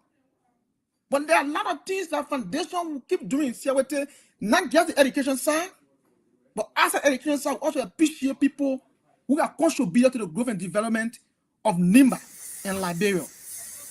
How long has your foundation been in existence? This is 6 years now. 6 years. 6 years now. You got a clear vision and mission statement for your foundation. That's what I wanted. Yeah, I have everything. When I will take the picture and send it to you, it's registered with Liberian government. Can you state it? Can you summarize your mission statement? That's what I just said here. We want to build school. Okay. For example, we want to build school. How can we build our school? In our school, we have vocational area for young people. So our overall vision, squarely, is about having a mission school or whatever school where we most young people. Okay. Let me give you my 2 cents. Yeah. You know, the reason why CRT is asking this question, you know, he hasn't told me about. You can deduce from his background sometimes, and I'm speaking to you as someone who faced the same problem. And CRT just he gave a hint, yeah, but he never went into detail. When Liberia is a unique place, very unique and delicate area when it comes to the financial aid, your whole issues that you're undertaking. You gotta be careful, one, who you put ahead of it and who spearheaded for you in the selection process and all those things. Those are all difficult things that you need to be careful with because it's very hard to build. It takes years to build. Just 2 seconds to break you down. So you gotta be very careful on how you go about doing that. 2, you have to have other people on board that will help guide you. I made that mistake where I wanted to do everything myself. And when you do that, it becomes a problem because you don't have anybody to guide you. Now, you see this platform, for example, BKS TV, almost everybody here, not almost everyone here is a stakeholder. Everybody here got their own take the instruction they gave, suggestion they gave. And that's why we are where we are today. So my other advice to you is look at your mission statement. You know, for me, I'm a businessman. So having a mission statement, a vision statement is almost like the blueprint when you're building a house. Right? When you're building a house, you have to have the house plan, the blueprint. If you don't have it, it becomes a problem. So as you grow, as you continue to build, you always revert to the blueprint to be able to guide you. I suggest that you focus mainly on the educational part for now, since the vision, the mission statement states that, right? And grow. Once you start growing, you start getting larger, and you start expanding, people start seeing the work, and your hand marks are all over the place. Then you can expand into other areas. Doing recognition of other people there, that's fine. That's something that you could do, but I don't think it's prudent to your mission unless you revise your mission statement, the vision statement, you add it to it. Again, back to our foundation, BKS, we started with tuition assistance 100%. When we did that, we started growing. Then we went from there. We said, you know what? Instead of just doing tuition assistance, let's start to build our own school so we can be able to keep the tuition in house. And then we started building school. And then from there, someone made a recommendation to us. The vision, the person that you guys are carrying his vision, like my father, he was a journalist. Why don't you guys build a radio station? And that's how we built a radio station in 2019. And then 2019, after that, people came to me, oh, we need to start something on BKS TV online. It took us from 2019 to last year before we started this online platform. So as you continue to grow, you will see all the opportunities coming, and then you will start going to it, you start expanding. But when you're starting from the beginning, if you try to grab everything at once, when it blows, it can be tough. So you are a politician, one. You got your foundation that is in the old man's name. You need to protect that part. You need to find a way to get a really good fine line between those two. I know people try to mix it up, that's fine, but you have to have a clear vision. The old man own should be protected as much as he can. Yeah, politics, we can talk it all day long. So once the old man, vision, the mission that you're trying to accomplish, once you start going further, faster, then you can start injecting. But mixing it up with recognizing people, letting my people take care of that one day, right? You focus on getting the foundation going. Exactly what you're doing today, you come in doing interpret that. That's huge. That's big. You focus on that, you continue to do it. So that's my recommendation to you. It's not question. I think you are doing a great job, but be very careful as to how you expand. Because when you grow too fast, it can give you hard time. You're one man. So get other people around you that can give you advice, give you suggestion, recommendation. You got your man COT. Your man Junior is a lawyer. You got the 1% Brabi here. All of that. I know. I know they are always to come. So, I think that's CEO, I just wanted to add, the reason I asked the question was Guyu Kimi. That's why I was asking all these questions. And when I asked from the beginning the scope, that was very important and directly that's where you went to because, like the vision statement, if you look at the vision, the mission, and all of that, the vision is what you envision to do in the next years to come to achieve. So your mission statement at this point, so like the CEO said, you could just quietly start on, a line where you can fit in because if you start to go beyond certain level you want to do, if the high school for this year, you focus on maybe probably the high school, maybe a few, university students, maybe financial aid. If your focus is Nima University, that is less costly, you can even help more students in Nima University. Once you cross Ganta going towards Morovia, then small problem coming now. Where you see people, yes, small problem will start coming. So I'm just saying this to just know your scope and the confine your scholarship range, to be frank. Because we went through it, there are some things, sometimes you can plan to do it well, but other people don't have it now. When you don't reach to a certain level, it becomes issue. So you do it within what you can afford, and then it's better. Going beyond certain length, then it start to bring small misfeeding, even putting forth challenges to people who are on ground. That's why I was asking the target and all of that. But we'll talk behind the scene. For me, nothing much to actually say about that. We'll just keep talking on it. That's all. Thank you. Thank you, CEO, and thank you to CIWT. That's why we have the board of directors that are very critical on some of those decisions that we made. Like I said, Jeva Konya, who was the chief editor of Front Page Africa, he is a board chair, and Mr. Biden know in Bayer Bay, Zanova Bay, even. He's a very critical guy to in North Dakota. He's a co-board chair to the organization. And the team in Liberia have been doing extremely well when it comes to implementation. And all your recommendation we take into consideration when I meet the board, you want to work on it. But the board have crafted all these things that are in the next few months from now, or 1 year from now, we'll see the outcome of the project I'm talking about around here in Liberia. So we're doing our best. As I said, we will look at it. That's why we have a lot of activity to be done, but we just want to focus on our two. That's why, but as you said, on the women legacy, it comes to the education area, it's what we don't play with. And what every year you see the team moving to Tapeta.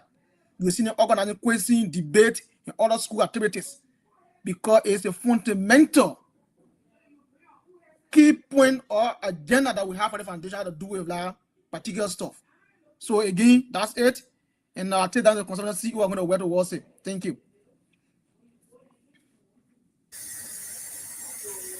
You're muted, Jim. Thank you, Chris. Again, folks, if you are just joining us here tonight, you are listening to the HITA program on BKS TV. On HITA, we say dialogue and our confrontation. We say words in that bullet. BKS TV means Benjamin Carmen Sekar TV, or shall we call it BKS? Tonight we have us Mr. Chris Silly. Chris Silly is the founder of the Joseph and Betty Silly Foundation. He's here tonight to discuss their upcoming Career Day program that will be held in Tapeta City, Nima County. Chris, this Career Day thing is something laudable, very, very good initiative. Is there any plan to take it from Tapeta to other parts of the county, like Kanta, Seklepi, Kample, and the rest of those areas? Because, like you said in your conversation, many of these students, they face issue when they go to university because of peer pressure. Now, I know you're focusing on Tapeta for now. Is there any plan to take this initiative to other parts of the county? Yes, Jim, but it's a long-term plan. It's a long-term plan. We have that we looking at the board of directors. Even this year, we're looking at towards memorial, because there's a hard screen towards time to be part of this process. But the board of directors also advised on what just the CO said, that for now we can start on a low scale for now. For a year, maybe the next 2 years, we start to enlarge the process. So for now, we are squarely focusing now on Tapeta. But in the next couple of years, or 2 years from now, it depends how things will be. We're still other parts of the county, because this issue not just affecting Tapeta this way alone. It is an issue in the Republic of Liberia, not just Nimba. Across the country, you see students going to school without having, clear path where to go. They don't have a clear direction. Then Mr. Biden, I one time was lecturing when at our meeting ground on the sick issue, and he was like, trying to teach me. Say, "Oh, Chris, in Liberia when I was, providing some, teaching issue, I think it was either in, and he said Amy, Zion, or Relu."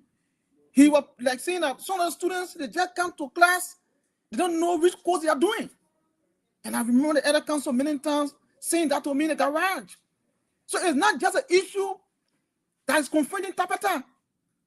It's across the country. Students who go to school, they don't know the path.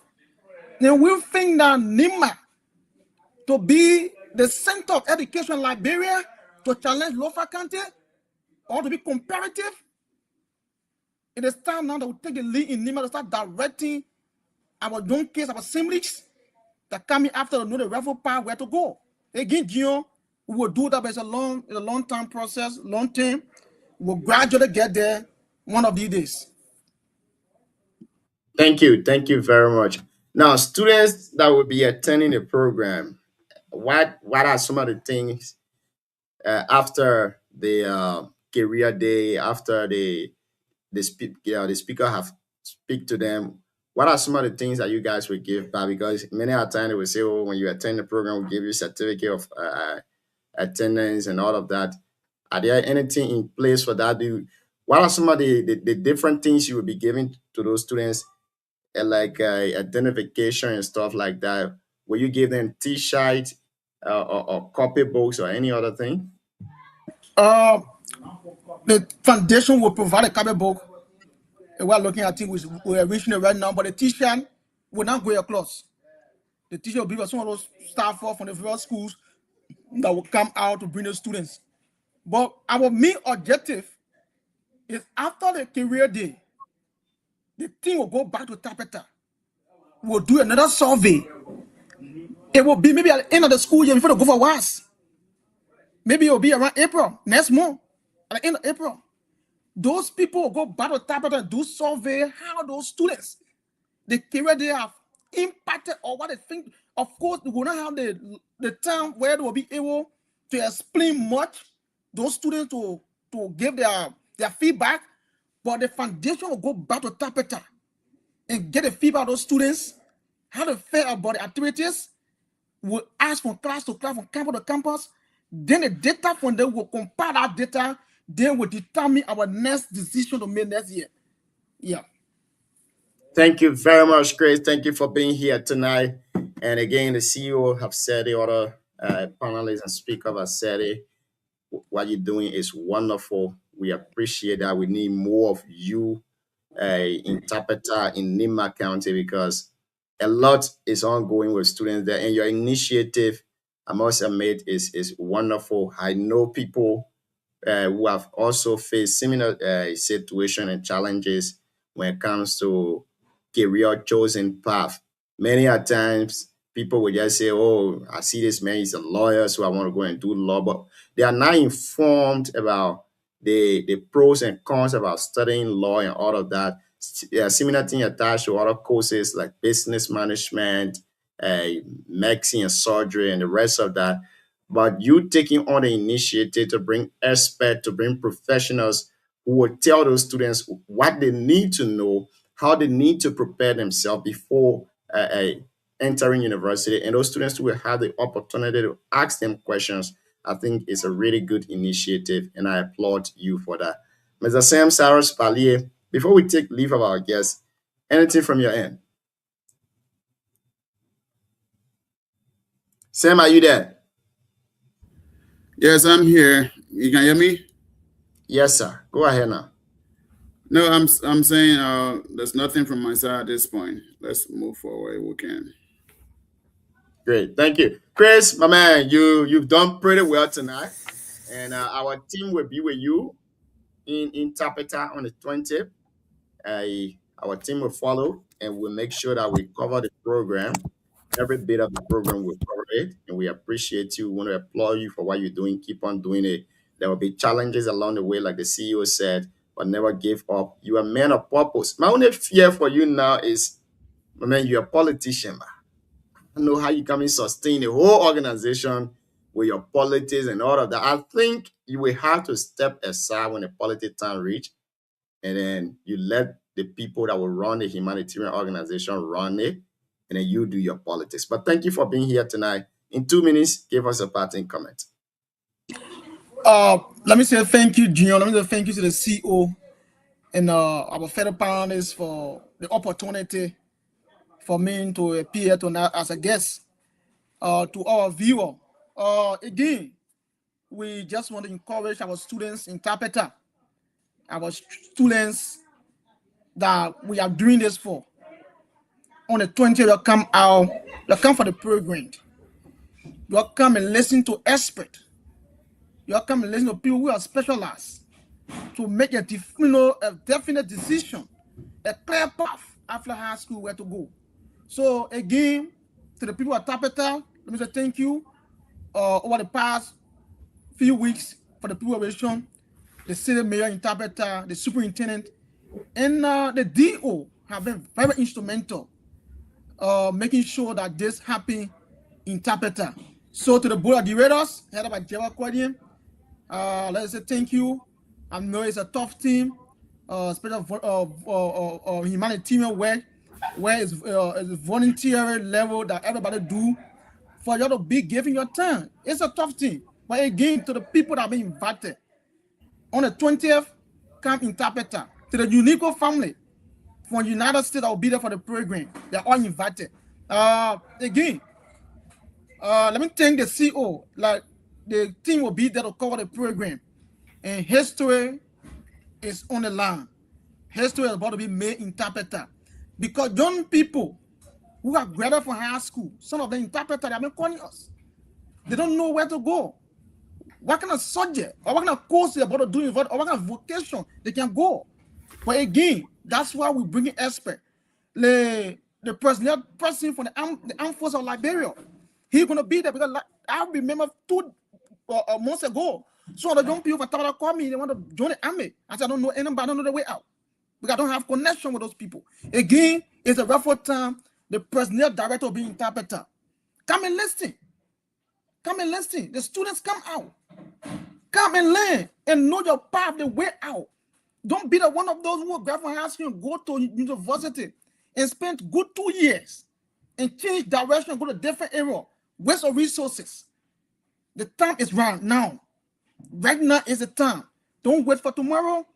Don't wait for the future. The future is right in our hands. That means come out on the 20th on Friday and listen to those people who are specialized, people who are going abroad. So when they went down, they came to the United States here, they did a master's program around here. Those are people who are understand the area of specializations. Come out and listen to those people. Don't worry. At the 13 or come on, that will be available. Come out. We will have everything prepared. Just come and listen to the school system interpreter, the 4 high schools. Thank you for honoring our invitation. Thank you. When I spoke with you recently, your promise that students will be there. You yourself will send teachers to come and guide those students. Let me say thank you to you. Words are inadequate express how grateful the foundation is to you people.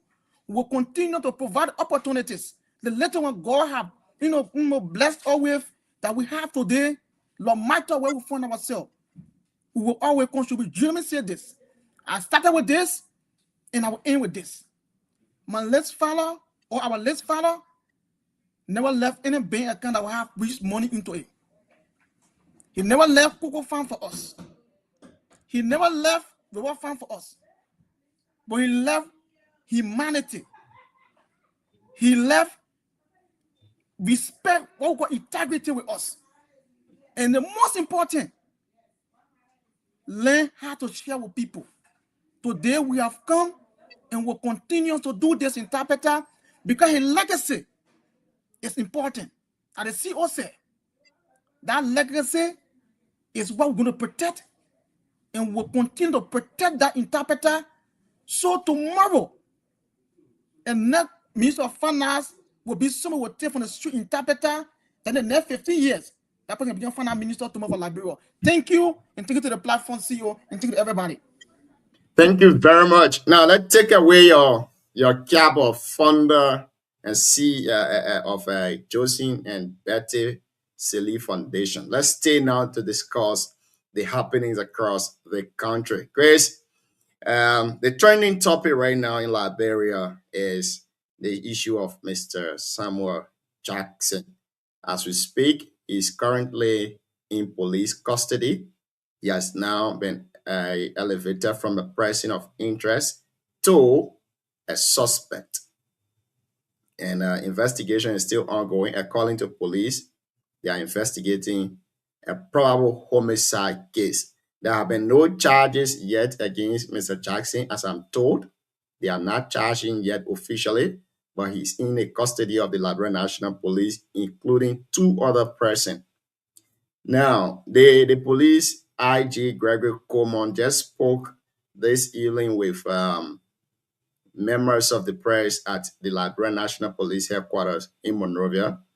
I will play the video from there, and I will also play the recording from yesterday from Mr. Samuel Jackson, the one he did, the interview he did with journalists too as well. And we'll play Gregory Coleman interview. And with all of the things that have been circulating on the social media, we can have our 1 cent and 2 cent on the issue here tonight. Again, with these things we are discussing, we are not law enforcement agency, we are media platform. And since this is a public case now, we are also following it, and we have our take in the issue. But let's play Mr. Jackson recording first, and after that, we'll go to what Gregory Coleman said. Then you can have your 1 cent on the issue here tonight on the show. Still verse. Okay, great.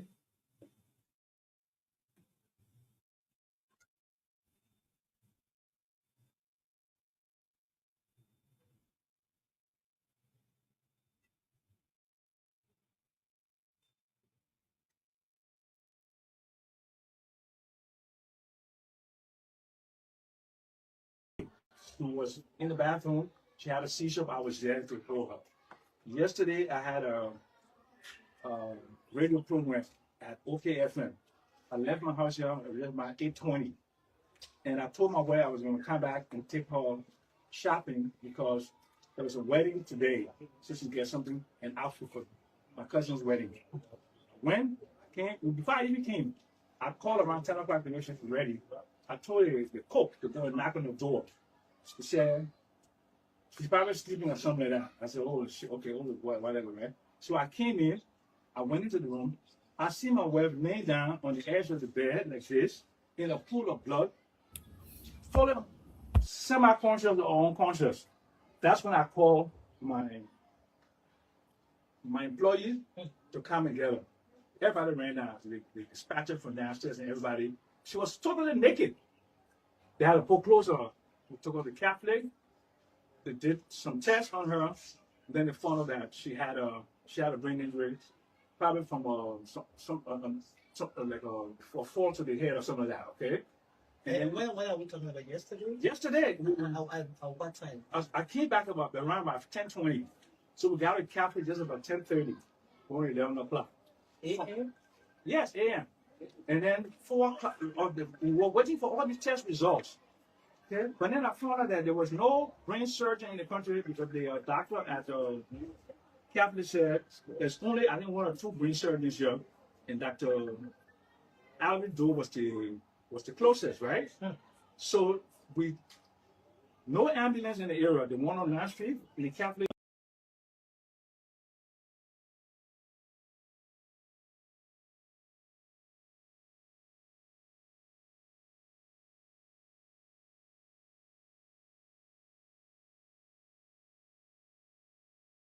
So where are hosts going? Hosts not there?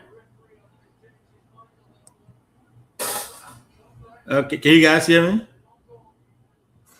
Sorry, CEO. I think I'm back. Thank you. Now you listened to Mr. Jackson. That was his interview with journalists yesterday.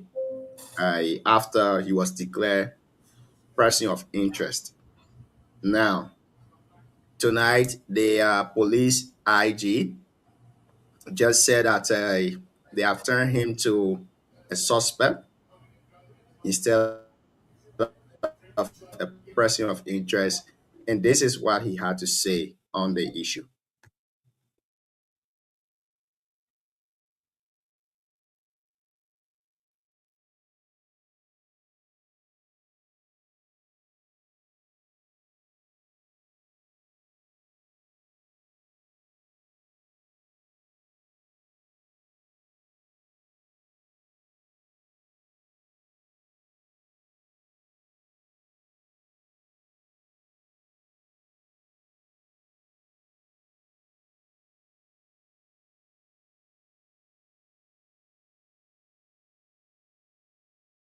He is now a suspect, and he will be kept here while we continue the investigation. Thank you. IG, you say he's a suspect. Any charges levied At this against point in him? time, Mr. Jackson is not charged. We have 48 hours to investigate, come up with a charge, and present him to the nearest court. And I can guarantee you his rights will be protected under the law. Within that mathematical calculation for legal detention, he will be presented to the court. Thank you. When does this 48 hours elapse, IG? Well, listen, that we are Damo.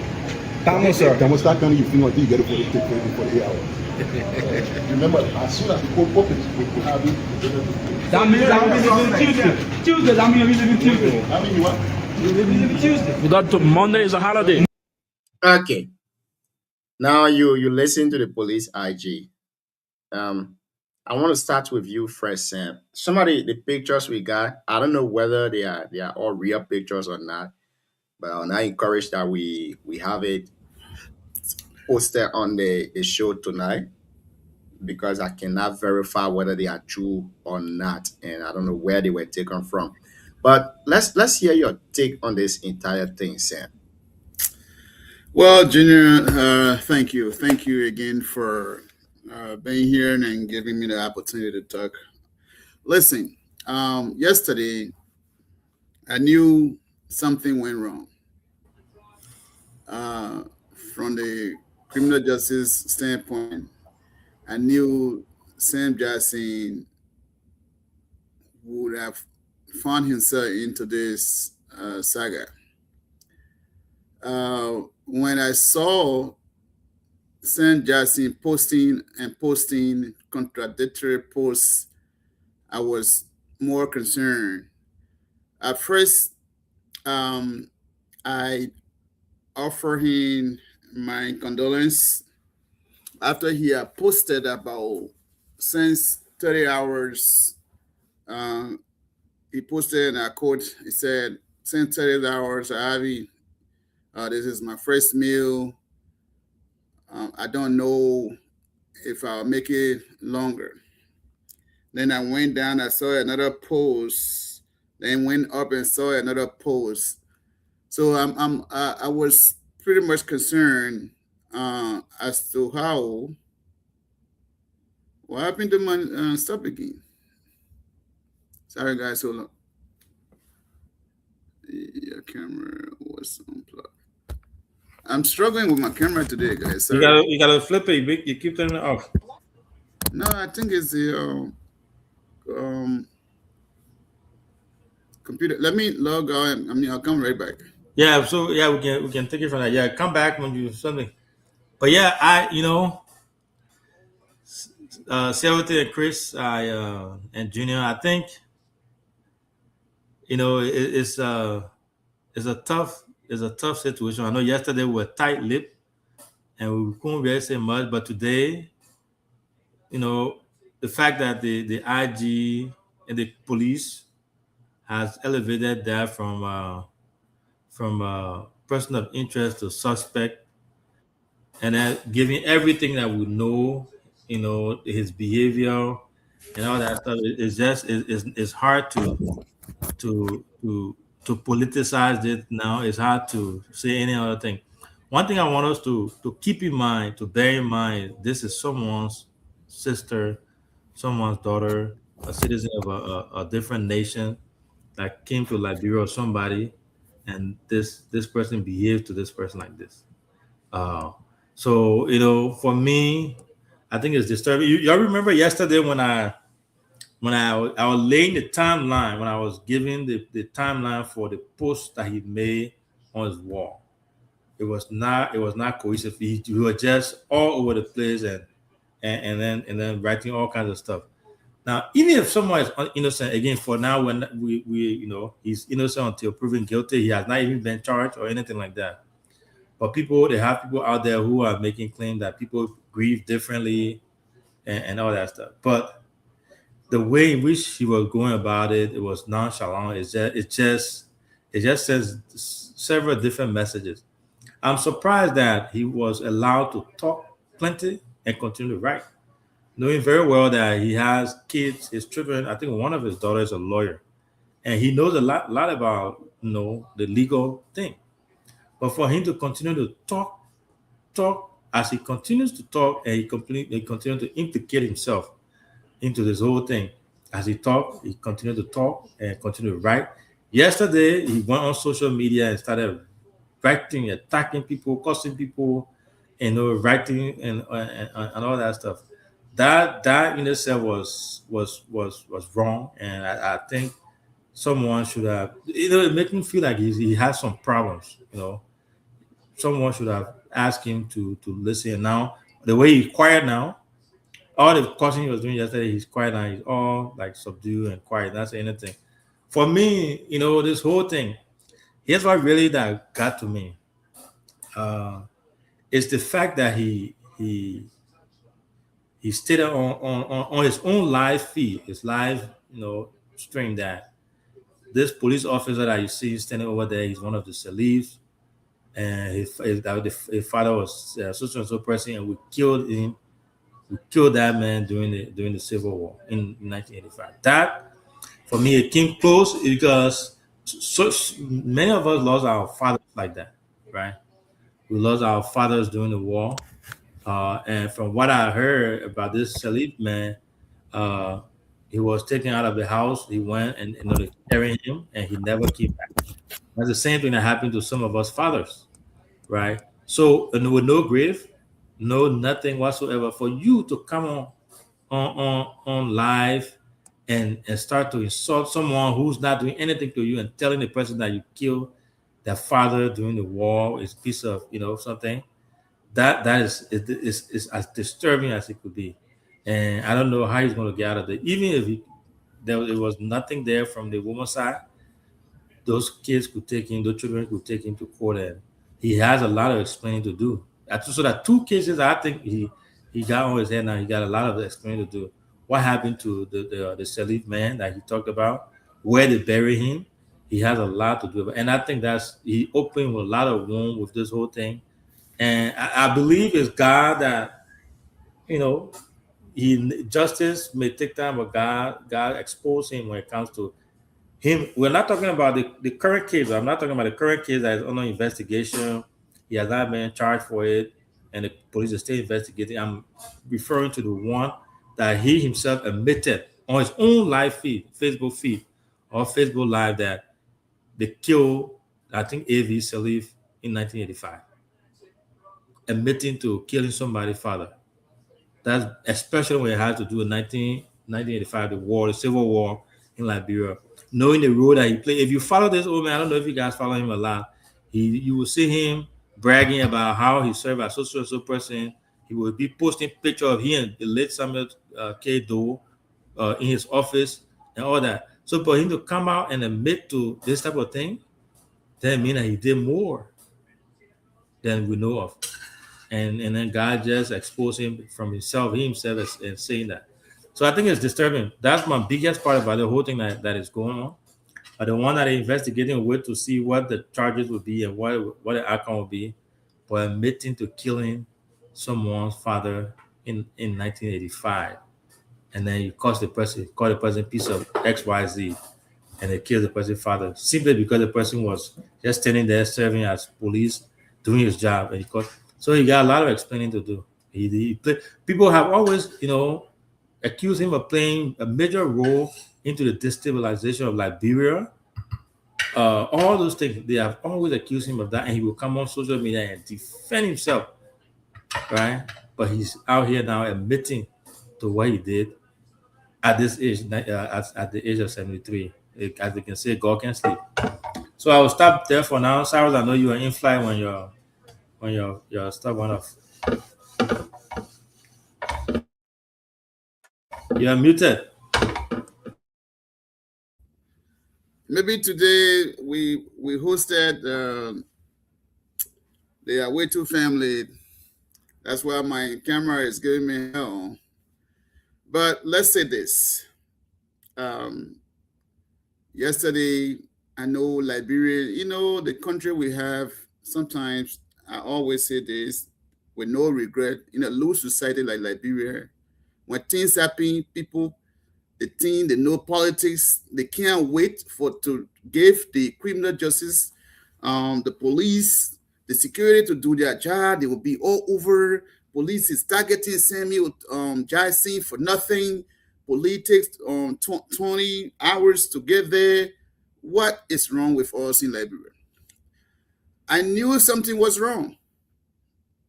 But police would not just get up and go to somebody's house because somebody passed away. Police has to have what we call a reasonable suspicion. Police will have to have what we call probable cause in order for them to respond, especially when it comes to responding to somebody's resident. You can't just get in and go to somebody's resident because if a white died. But I learned what I learned, and I know what I know. Yesterday, Samuel Jackson was posting contradictory posts all over the place. And at first, I sympathized with him, but later on, I took a step back. I said, no, something may has gone wrong. Especially coming from the hospital. And again, later on, after we were on the show, I saw him shouting at the police, calling then what the word he used, the Germany something way back. I think the police folks didn't even know what the word he was using on them. So, CEO, when listen, they say people who criminals are those who can really make the calls now for attention. They pretend that nothing has happened. They call for yet what he was doing yesterday to just call for public sentiment. He was buying sentiment from the public. And people were all on why the man white died. Gregory Kuma sending police to his house. Gregory Kuma is a very trained officer. No matter what in our political discourse, uh, everyone will not be the same. Some people are lawyers. Some people are doctors. If I have not gone through the medical training and become a medical doctor, CEO, I will not speak on anything that I don't know about what doctors do and do not do. I will not go and speak on agriculture thing that I got no knowledge, the terminology they use there, especially when it comes to trees, about chemical thing. Then I do not know those stuff. But Liberians, they know everything. You see, Liberian men today, they're speaking about things that they don't know. They speak with confidence that they know. Yesterday, I knew something was wrong. Police would not just go to Samuel's house. Something was passed on to them. And yes, they made themselves available to go and secure the place. So, like you said, and Samuel Jackson, this morning I posted for the local team, Samuel Jackson is not going to work free. He's going to go to jail. He's going to go to prison. And from person or enter to suspect, we are getting there. He going to be charged for homicide, and he was going to go to jail for so long. 73, maybe I don't know how many years the judge will give me, but I can't sit down here and tell you Samuel will not go free. Something has gone wrong. He's confused. Human blood is powerful when you kill, when you take somebody's life, you can be confused. What I suspect, lastly here, I think coming from the radio station, I want to believe Samuel Jackson may have done something. You know, sometimes when you take somebody's life, you confuse. He might have done something before going to the radio station, coming back from there, making sure it's something might have gone wrong, coming back and see, oh, I can't saw my wife in a cold blood. Who put your wife in a cold blood? Who put your wife there? So we are yet to get words from the police, but from what I know, Samuel Jackson will not go free. Thank you. Thank you very much, Chief. Thank you so much. I know Chris is patiently waiting for everybody to make their import. Then he will come with his kickback and share with you and the rest of the people. But here is my 1 cent. Again, my condolences to the family. This is bad. It's terrible. But I want us to go back a little bit. Behave.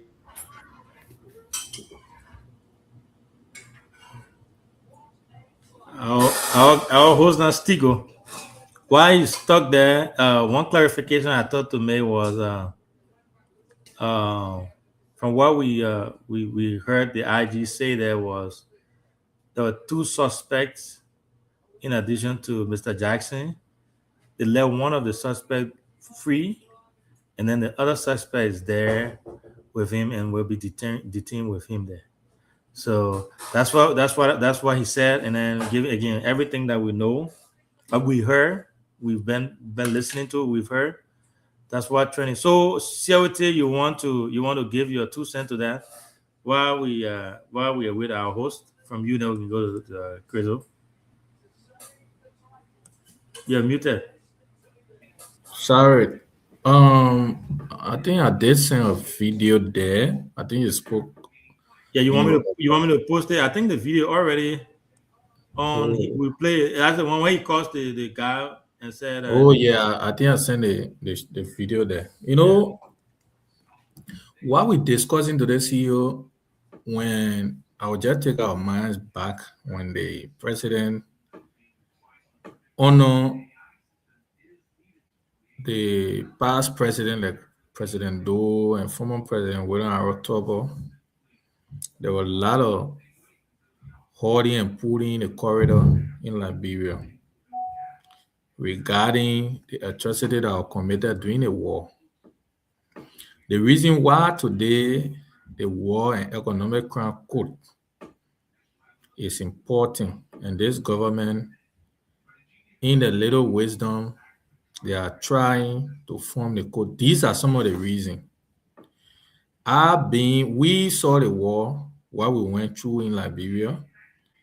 That video is very disgusting and it's sad. Before even getting to the situation right now, when I saw that video yesterday, I felt discouraged. I felt bad because you are discussing someone's father, someone else's father, the way he died. They don't know even his whereabouts today. But the only account they can get is the father died during the war. But then you recognize the man's son among police officer, identifying him as how you kill his father.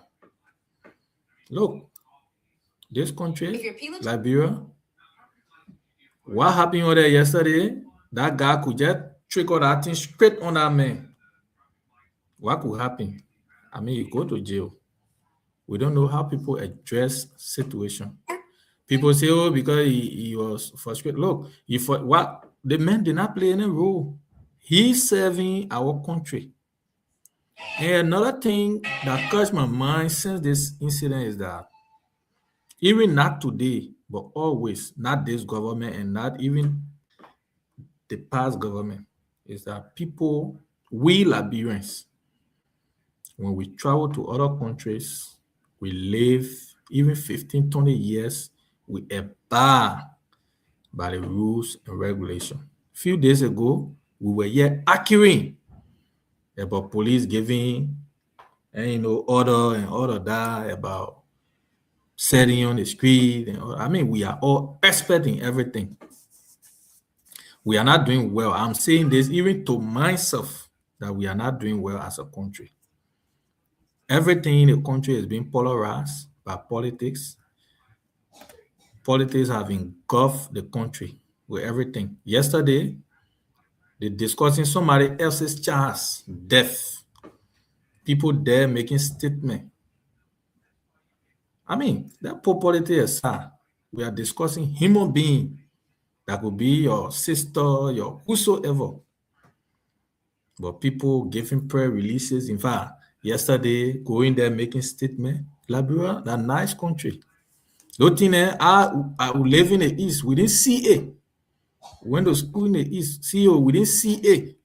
Even in protest, radio show, that John there, the only thing you will hear on the radio, maybe it's music, announcement, finish. But Liberia, I must say, we are abusing the democracy that we have, the freedom that we have, the freedom of speech. I think it's being abused. That anybody will just get into constitutional matter and speak and whatsoever. And what that woman did yesterday, I can tell you for free. That gentleman, he could not control himself yesterday. He could just advance that, trigger that gun straight to him. Seventy, I'm not cutting you off. It's almost looking like me standing somewhere working in that guy's shoe, and somebody coming to me and tell me, say, Benjamin Seka song over there. Yes. I killed Benjamin Seka. We killed him during the war. That's the same thing. So you see, now you see why the whole thing got me sick yesterday.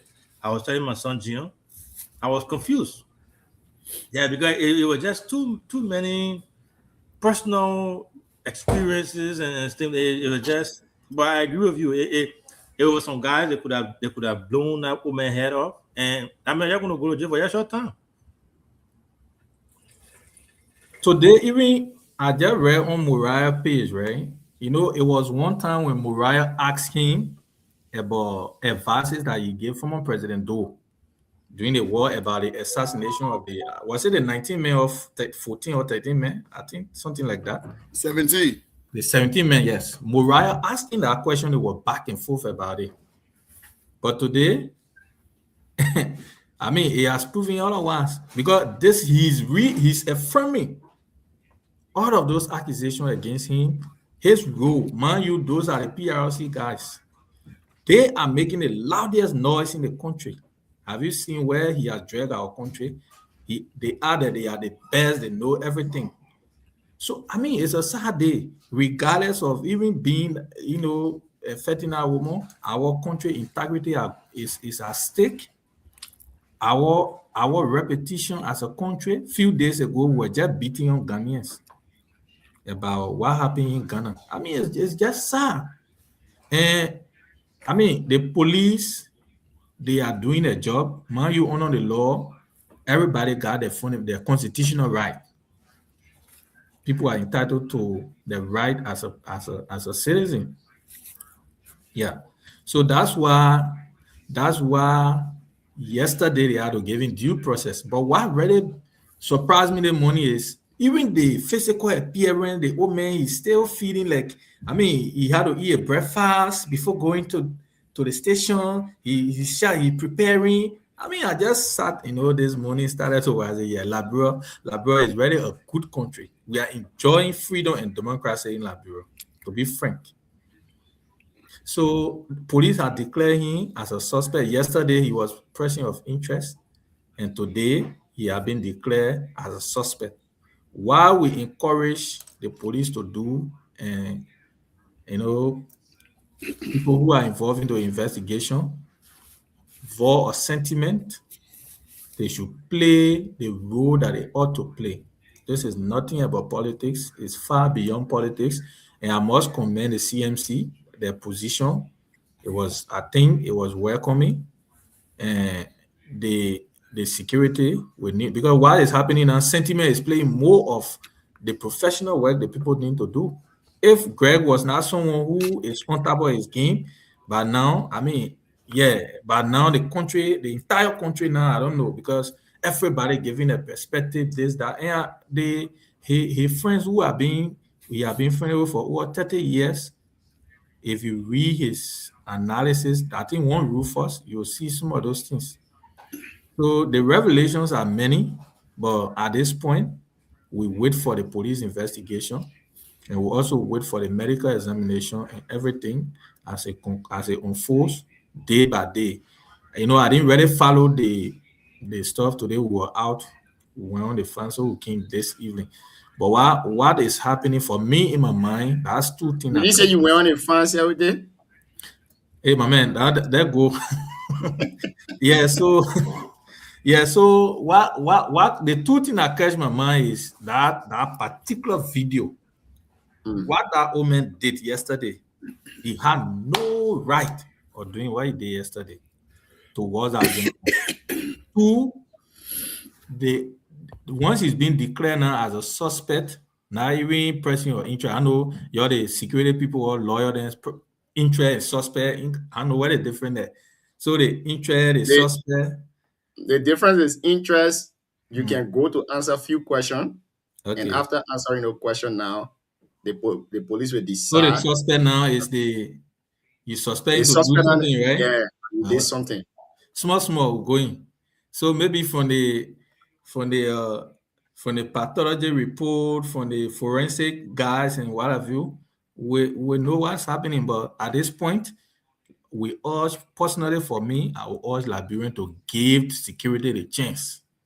And I will also advise us, even me, that when something happens, we take our time to address why it is. Because if we're not careful, we might either punch the country into different things, and it brought us around our country's integrity.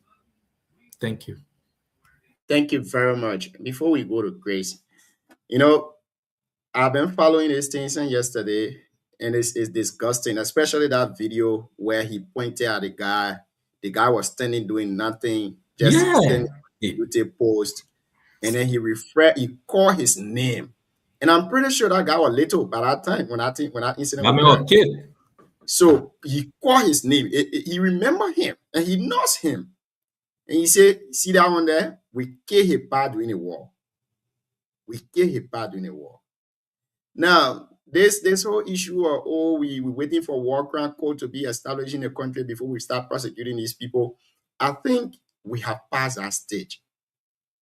ICC has been existing now since 2002 up to present. They have been prosecuting cases from other countries, and we are signatory to the Rome Statute that created the ICC. But Liberia have never filed in a case before the ICC, never one day. It was just day before yesterday that Martina Johnson case from Belgium came up. And the people are using universal jurisdiction to prosecute Martina Johnson. But you see, man, Sam Jackson, he has gone to America. He has been there. American people know. He has been to South Africa. These are countries that have universal jurisdiction that can prosecute international core crimes like war crimes, genocide, all of that. But they have not prosecuted them. And once in a while, you see these warlocks will say something that will take people's minds way back, like what Sam Jackson did. Similar thing happened to Milton Blahy. When the president went in, I don't know, Grand Jide, those guys, and he and Yaya Koliba started holding and pulling each other. When I listened to that video too, I felt very bad that why justice is delaying in this country. Up till now, places that like the Central African Republic, they have not established an ad hoc court to try people who committed atrocity in their country. They filed those cases before the ICC. And the ICC had jurisdiction to try these people. But we're still waiting. How many times will victims be reminded of situations that happened by the perpetrator themselves? Do you know the state of mind that young man in right now? You made him terrible again. Like see what they said. It couldn't have happened to some of us because that would have been bad. And he did very, very wrong. Now to the issue of his wife. Again, this is sensitive to discuss, and I still want to wait on the pathology report and the forensic report. But going to the behavior, psychologically, Samuel Jackson is someone who posts regularly. Even if he's eating, he will post it. Anything he's doing, he will post that. So I'm not surprised that he will post that after 30 hours, I'm just eating. Because this is a man that almost his entire life is lived on Facebook. Talking loosely, he do talk loosely.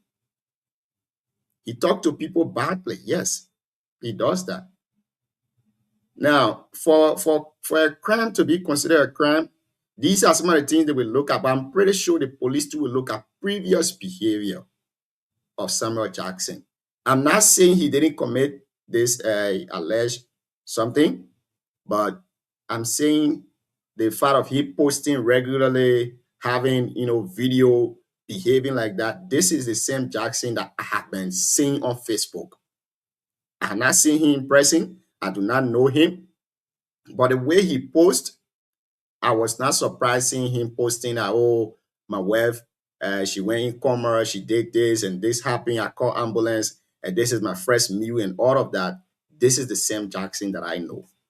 And the whole issue here, I think he should be charged properly and sent to court by Tuesday because Monday will be holiday. So if he's charged and sent to court, we'll keep on following the process.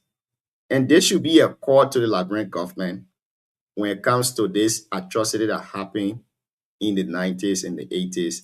Let them start taking action. If the war crimes code cannot be established immediately, please file in cases at the ICC, the International Criminal Court. You are signatory to the Rome Statute.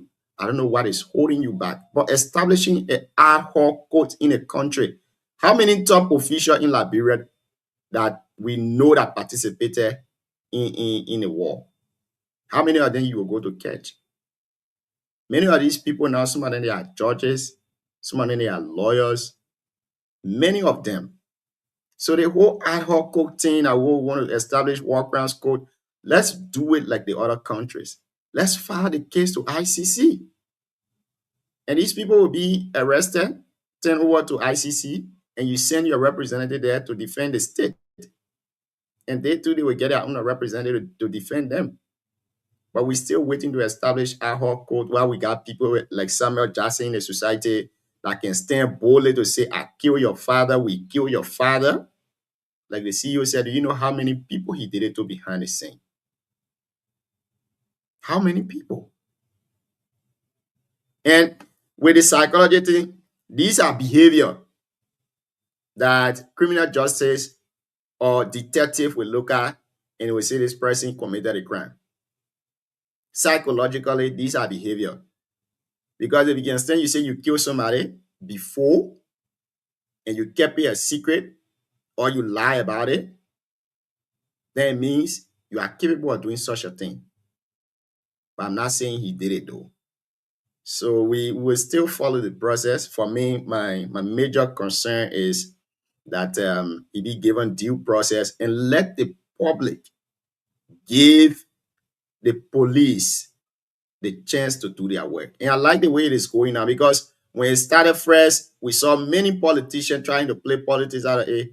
But now most of the posts that we're seeing from them, they themselves, they are calling on the Liberia National Police to do their job. Other people have been saying the lady, she has seizure. They have been giving instances of how seizure can treat people. This might probably be seizure. I searched for seizure patients. There are pictures today online. And some of those photos I saw, they were similar to the picture that I also saw from that lady. Something similar like that. I'm not saying it was seizure, but if it was, then probably something might happen. And bear in mind, the lady, she was a light-skinned person. So whatever happens to her, those bruises will be seen physically. But again, anybody can be competent of doing anything. With Samuel Jackson, the instance he gave today with that guy, psychologically, he's competent of doing what he's alleged of. And I will stop here for now. Chris, let's hear you, Chief. Thank you, Jim. Let me say thank you to Elder Council and Siawite. They made few points, but I will look at it from different perspective. This is where I'm diving at. Firstly, I will start with. Ben Africa humanitarian how you go straight for the 1%. Yeah, I'm going political right now. I don't know, different perspective. That means the police wasted time. One, in this country, in America, it's sort of crime being committed. First, the police move into that compound. When they move in that compound, they were worrying with them. They're not leaving anything behind. Why yesterday police wasted time to 24 hours plus? In that process, somebody can damage evidence. In that 24 hours. What happened yesterday? I heard even when you couldn't move, there was a warrant to move in that building. You wasted time for 24 hours. You know, in that 24 hours, someone can damage evidence. So I want to tell you, the police wasted time yesterday. The police should have gone to that house. I believe the woman went to, I think they pronounced her there to DFK, if I'm making a mistake. What happened? From yesterday, we gave the government hospital. They never get update to the police on this. And they wasted time in the evening time, even this morning. This morning, police had to go, not the morning, in the evening, around 3. Police had to go to almost 20, for the summer hours gone. Before the dudes search in the house, I think the preferred thing they could have done yesterday to move into that building. But you wasted time, 24 hours gone. Almost 30 some hours gone. Someone get damaged evidence within those hours. I think I want to make step from the police and local. And the next thing is privacy. I saw the woman ballet whatsoever on Facebook. I don't think it's decent. Where that ballet came from. If you look at that picture, I'm a critical person. They took that picture either when they were sewing that place. If you look at the woman's hair position, so the police should have done all the person of Liberia, President Boka. So Chris, let me say this. According to Gregory Coleman this evening, they have not charged Samuel Jackson because they got 48 hours to investigate. So the photos we're seeing online, we don't know who took them. If the police come out with their finding, if they come out with their finding and they do all of the charges, the case file will be presented to the public. I'm pretty sure that they will present some of those evidences, what led to them charging Samuel Jackson, whatever charges they will put against him. But for now, I don't want us to put the blame solely on the police. I think if you say misstep, the misstep should come from the hospital management, but not the Liberia National Police. And then maybe you could call on the police to investigate who released that picture. But the Liberia National Police had never released any other evidence against Samuel Jackson. Yeah, Junior, I'm not talking about the picture. I said a missteps. I'm talking about yesterday issue to the house then. The hospital issue, I'm not blaming the police. Okay, great. I'm talking about the society we find ourselves in, Liberia. That showed no decency. That issue, I want to call on the person of Liberia. And the justice system there would like to deal with that issue to the fullest. You posting a woman naked stuff on Facebook. I don't think it's necessary for our society. It is bad. But let me say that, I know the other council and secretary will have different view of this. And I will say this. This government, this United Party government, they don't have the integrity on this case. Why am I saying this? It happened to Gura Musu School yesterday. Right? Those ministers today, they were protecting that went to the house there. When police went in to do their work to Broadville, the Moadi, I told the Moadi, I repeat the Moadi, the Secretary General, the led group of people to that woman compound in Broadville. When her niece were killed in her house, that they lie on it. They defended yesterday the same government. They see Muadi. They see Emontoe. They defended and they challenged the police yesterday on it. And I see people posting to on Facebook. When Guamurusko was found guilty by the lower court to go to jail for a lifetime, what the government did, they couldn't free her, right? It does a precedent. It does a precedent. But when I say that sugarcoat the whole thing, the United Party people want to be running thing with Sana 12 on Facebook. Today, Sana 12. The United Party people running away on Facebook. But Graham Rusko alleged kill $1 yesterday. I thought talking about this case though. I'm referring this. CEO, I'm referring it because the United Party, the government don't have the pedigree.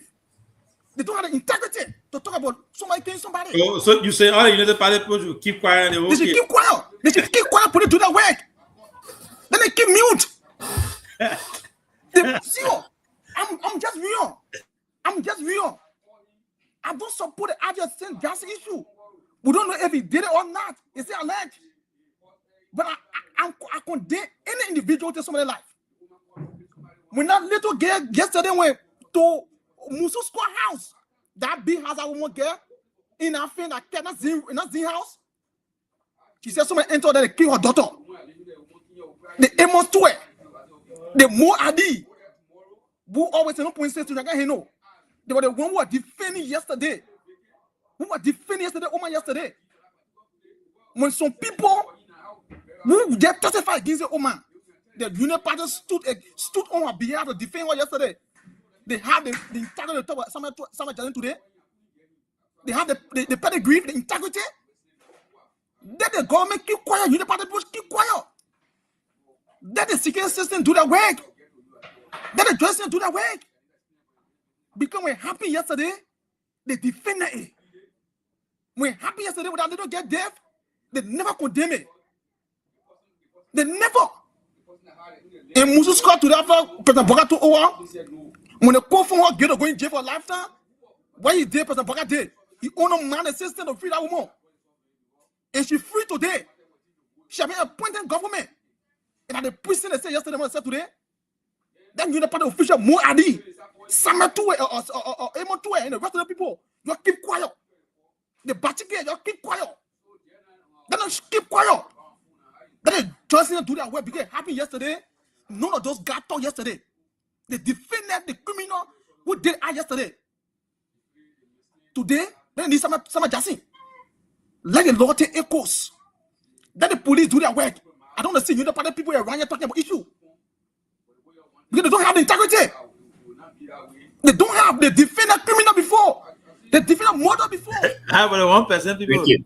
Yeah, so you are coming. Because this thing I seen on Facebook, it pissed me off. More I used to be writing today about murder. More Adi. It's Emo2 to be talking around here today. You know about the people? When the defender Moses score, who that thing happened. And even I see the frustrating thing on the issue. Bobby Livingston. Well, one of the jury who went through that case, he gave an opinion. When the government came, when they appointed him, they went after him because he voted against Moses Scott going to jail. They took him from the position. I think 70 kilometers away. They removed Bobby Livingston. Because he gave an opinion. He gave an opinion on the case. So the new party people have no integrity on top of murder. Let them keep mute. Let the justice do their work, do their work. Because the entire people, it's a bad precedent. I don't support anybody going on a crime scene to obstruct the police operation.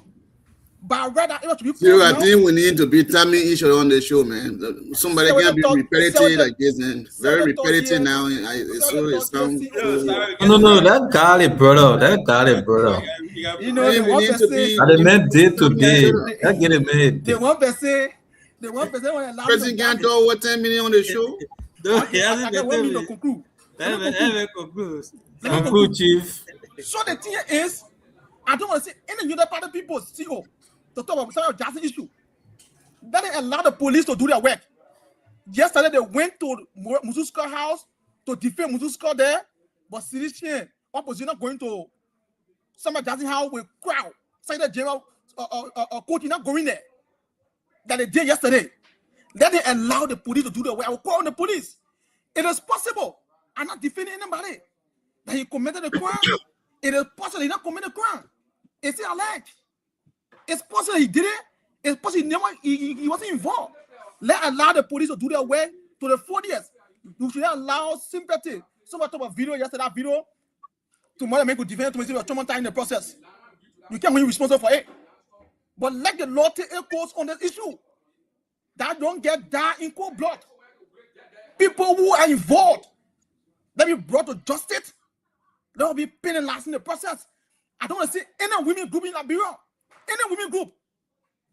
Yesterday, yesterday. They are kept quiet today. Yesterday, when happened to preach a couple in our place, they were on the street protesting. Thank you. We want to see the same women group today. Now a political issue. New party women. They are ministers today, they organize protest. They call in a crowd. That if a protest today, a preacher couple is stand up for organize protest to get justice for the woman. They should not keep quiet. Thank you. Thank you so much. Jim, you sleeping now? Remember you're sleeping. Nah. Thank you again. If you're listening to us and you want to make your contribution to the show tonight, you can call us on the number you see on the screen, +2507954289447.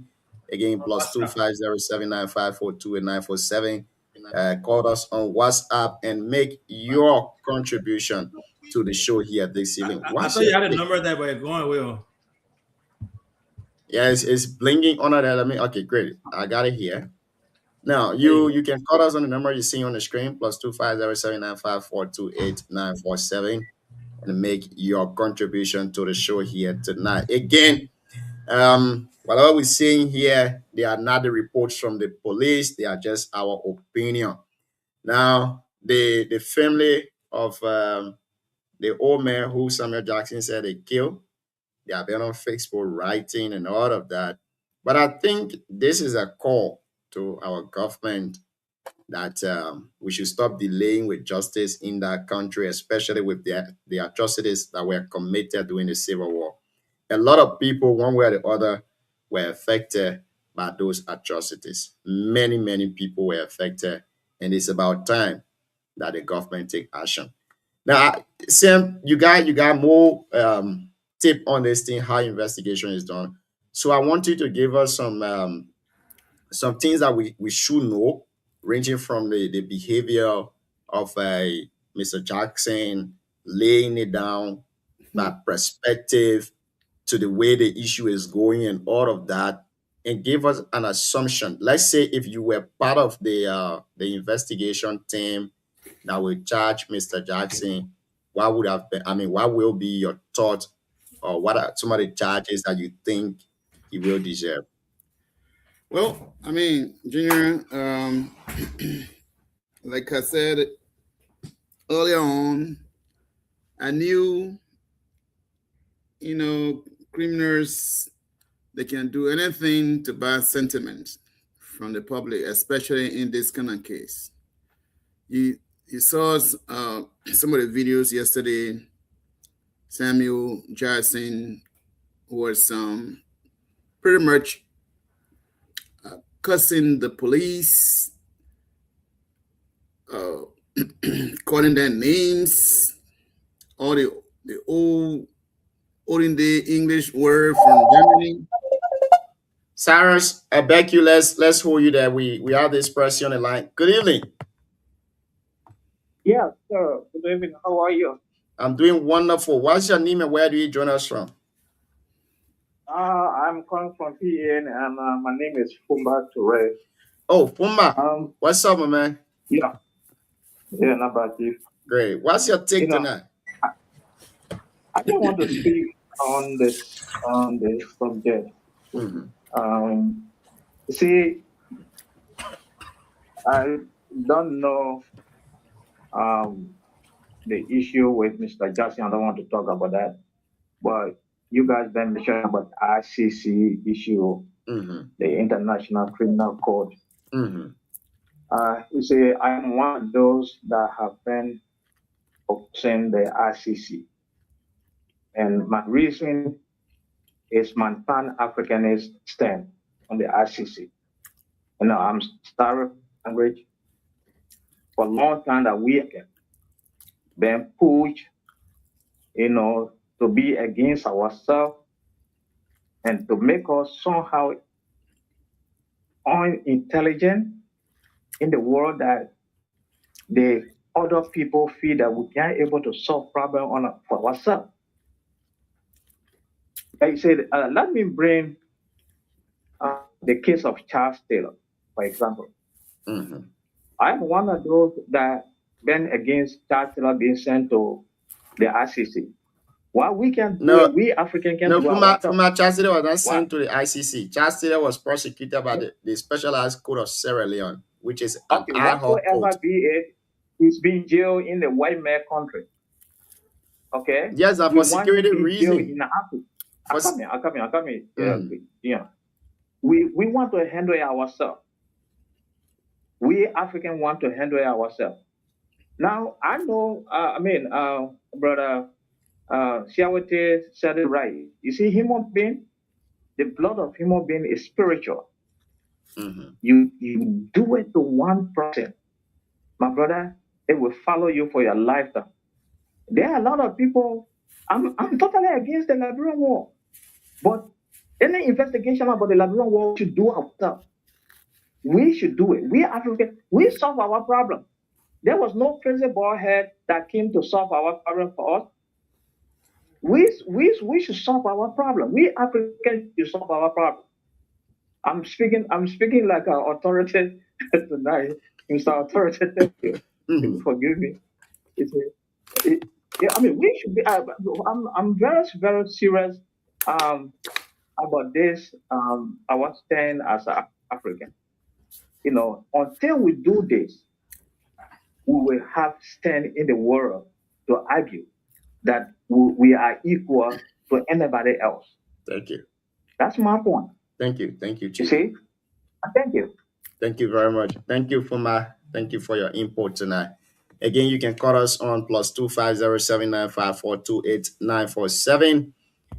Call us on WhatsApp and make your contribution to the show here tonight. Sam, before you continue, I want to take you to some behavior established by Samuel Jackson when he was asked by journalists as to what his friend wrote on Facebook. This is what he said, quote, "Don't couples fight." That's what he said. Don't couples fight. He said, "I will not answer the question, but I will put it this way. Don't couples fight." So give us your perspective with all of those behavior and all of that. Tell us what would be your stand as a criminal justice person. So again,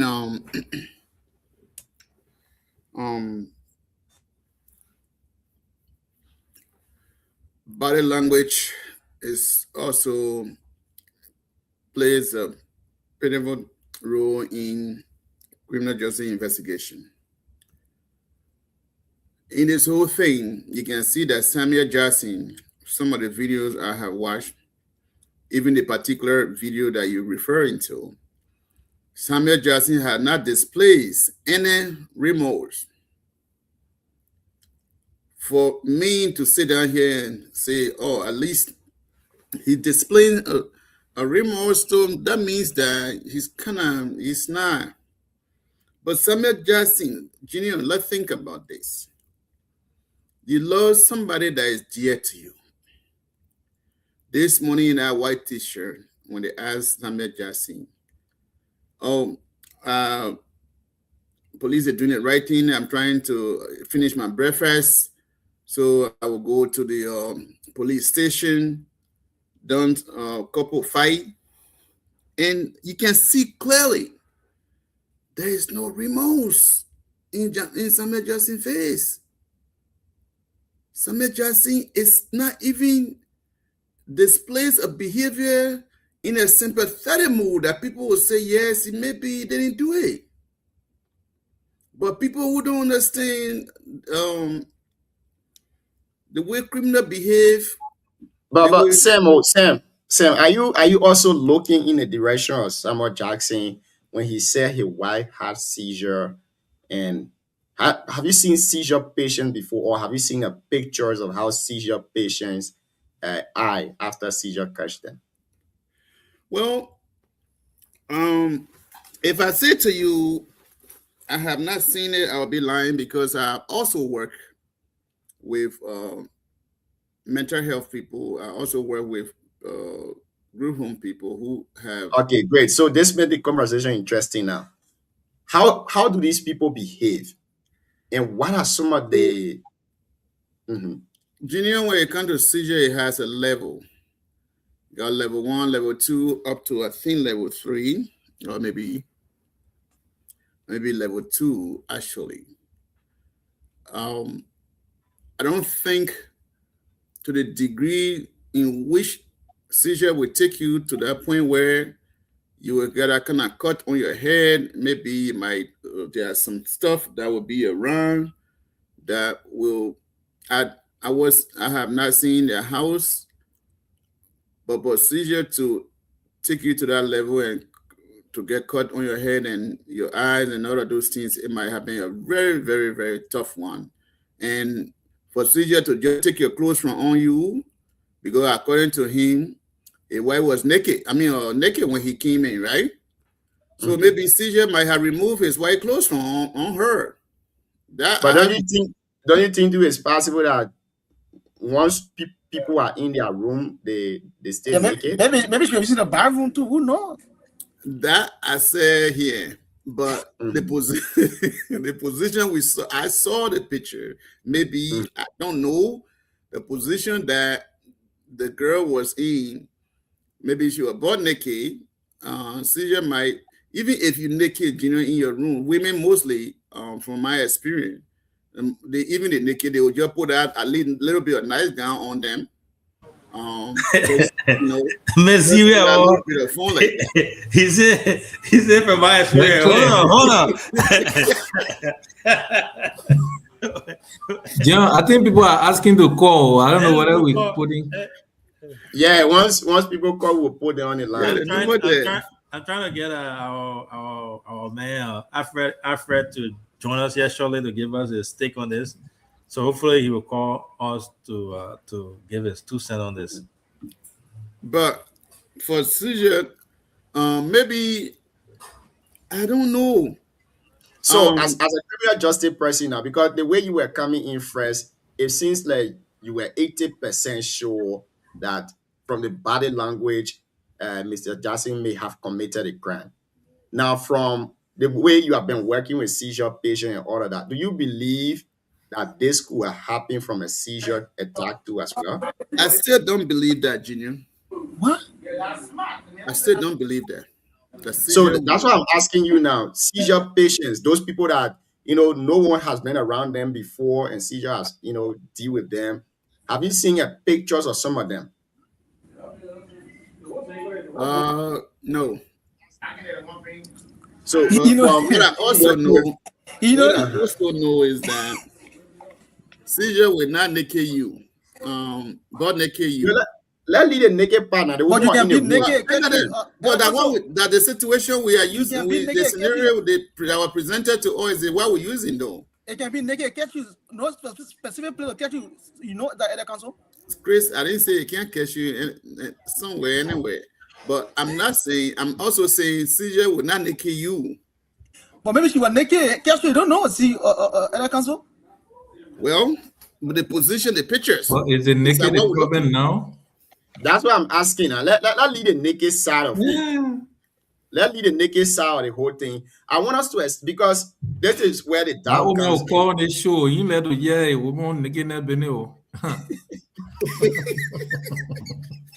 You see, you want to provoke Omega. So, Junior, listen. Seizure, let's be honest. When seizure at some point when it catch you, based if you're not in a bathtub, if not, depending on where the location. If it's a regular living room, maybe you will drop and it will knock your face, and then your phone will come from your mouth. But I have never been in a living room unless they got some objects there that she hit it. It could be, I don't know. Is there a possibility that when seizure catch you and throw you down, you can throw your hands or your body around? Is there a possibility that can happen? Yeah, it depends on what kind of seizure is that. Because it got level 1, level 2. The level 2 is a very severe one. Okay. So the level 1 is not a severe one? No, it's not.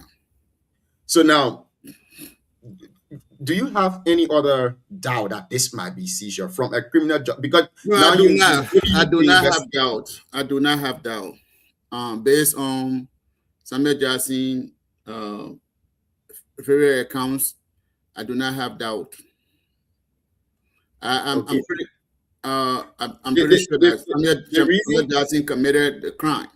Number one, Samuel Jackson, according to, when you are giving misinformation or like this, different information, it's the information that can be traced to do more investigation. First of all, Samuel Jackson said he came home, he saw his wife in a, let's take it step by step here.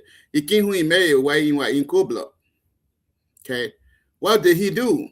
This is a question. Did he call 911? Samuel Jackson gave a Gregory Coleman number directly. Did he call 911?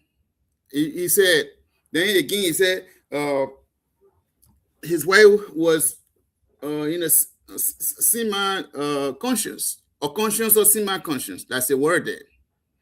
How does he know? Was she breathing? Because he said, hold on. I come in now. We are getting to the questions then down. Was he breathing? Yeah, was she not? Was she shaking? Was her hair moving? And if that, what did he do? Did he call 911? If 911 is not possible in Liberia, did he call directly to Gregor Comer and say, "Oh, I came home, my wife is naked," according to him, and she's laying down here in cold blood? Did he do that? Samuel Jackson live in America. He knows what it is. Did he do that? So if not, if those steps were not followed, the Samuel Jackson who assisted Samuel Jackson to pull his wife, how did his wife get transported to the hospital? If the answer is he did, who assisted him to have putting his wife body in a car to go to the hospital? So if you permit me now, this question you are asking, I think many of them were answered through Mr. Jackson interview. According to him, and what he said to journalists was he called his cook and his employee to help take care of his wife, put clothes on her, and they transported her. When he said not they, it means he used his personal car. They transported her to the Catholic hospital. That's what they did. And again, I know where you're coming from as an investigator. Behavior matters a lot. Sometimes you might not commit a crime. This is what I have learned.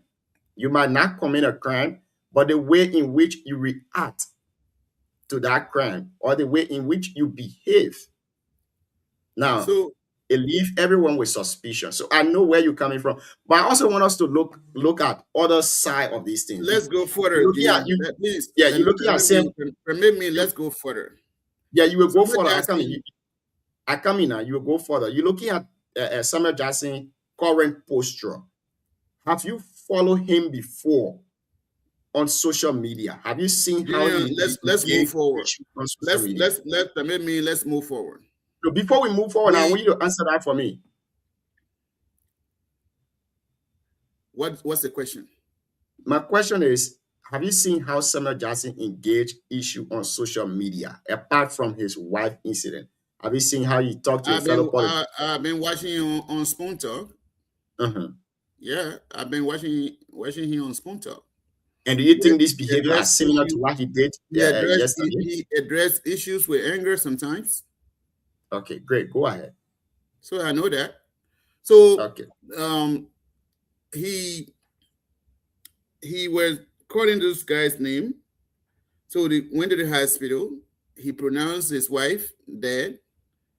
But this is a question. Junior, no matter you go up and come down, my investigation I will screen Samuel Jackson from the day he entered the house. According to him,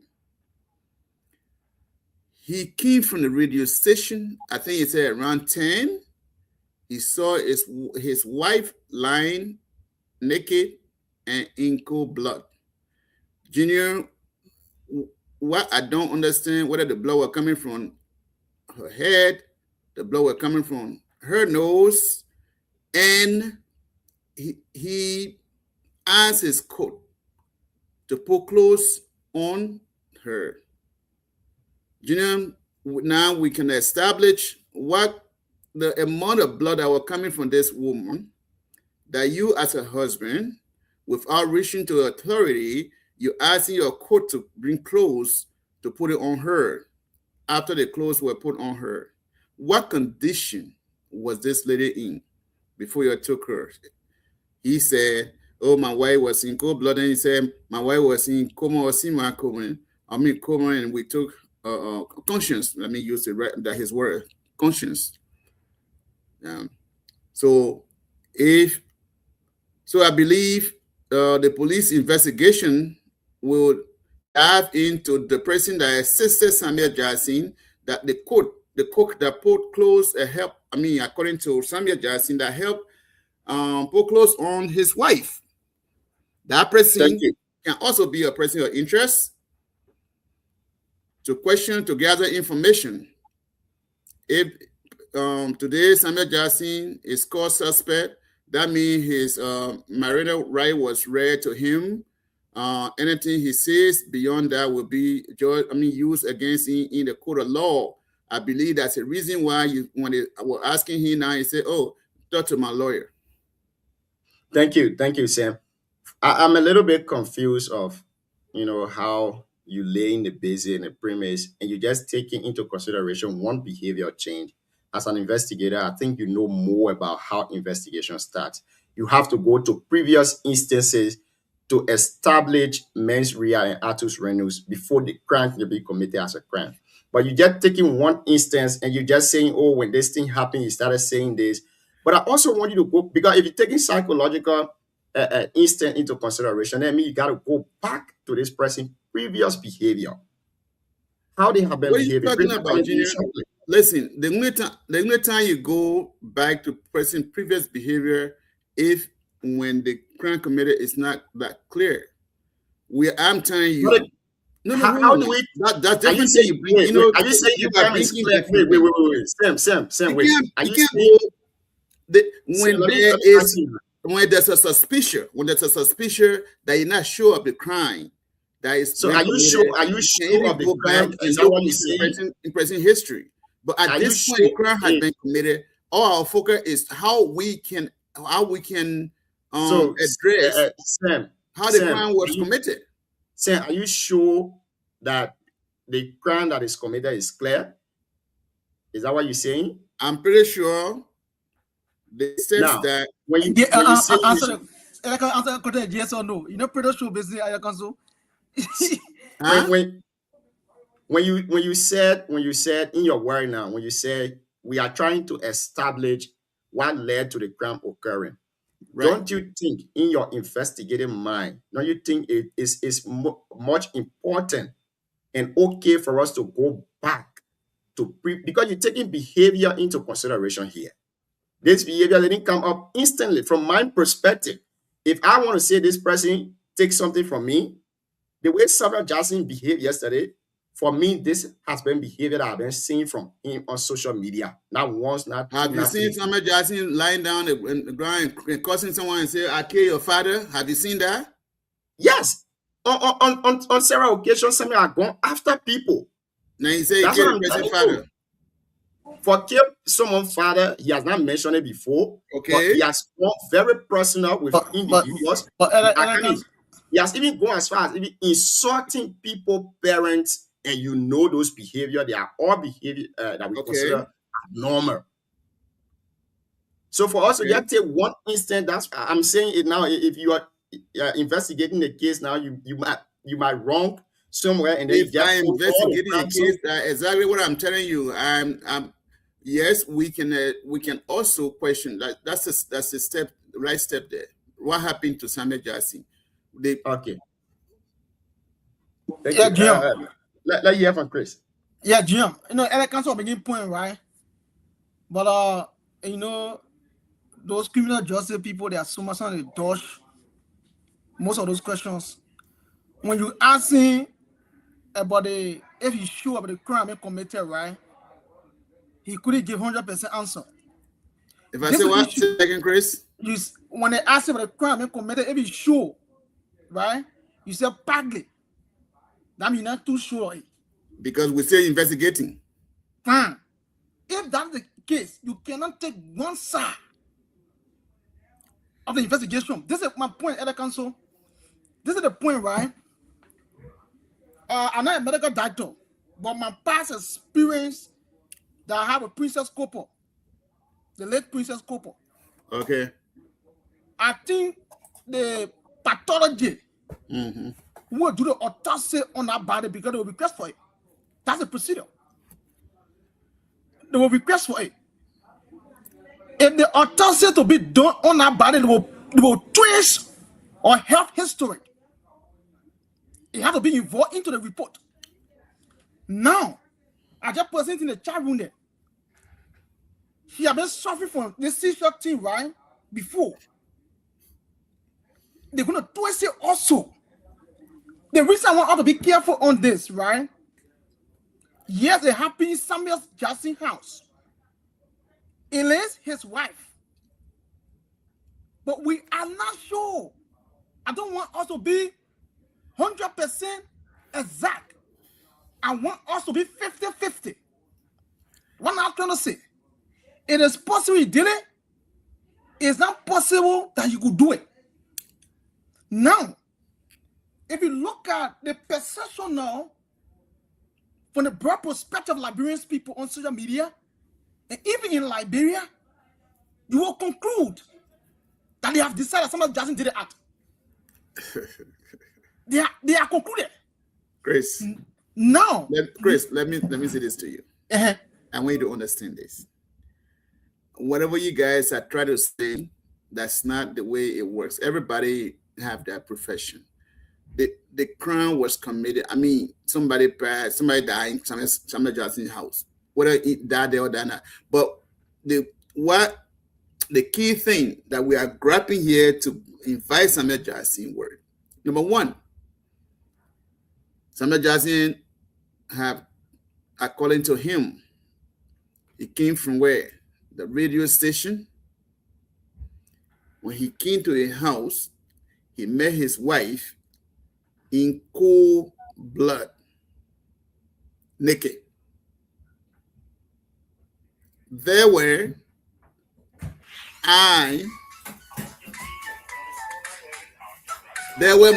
my investigation began.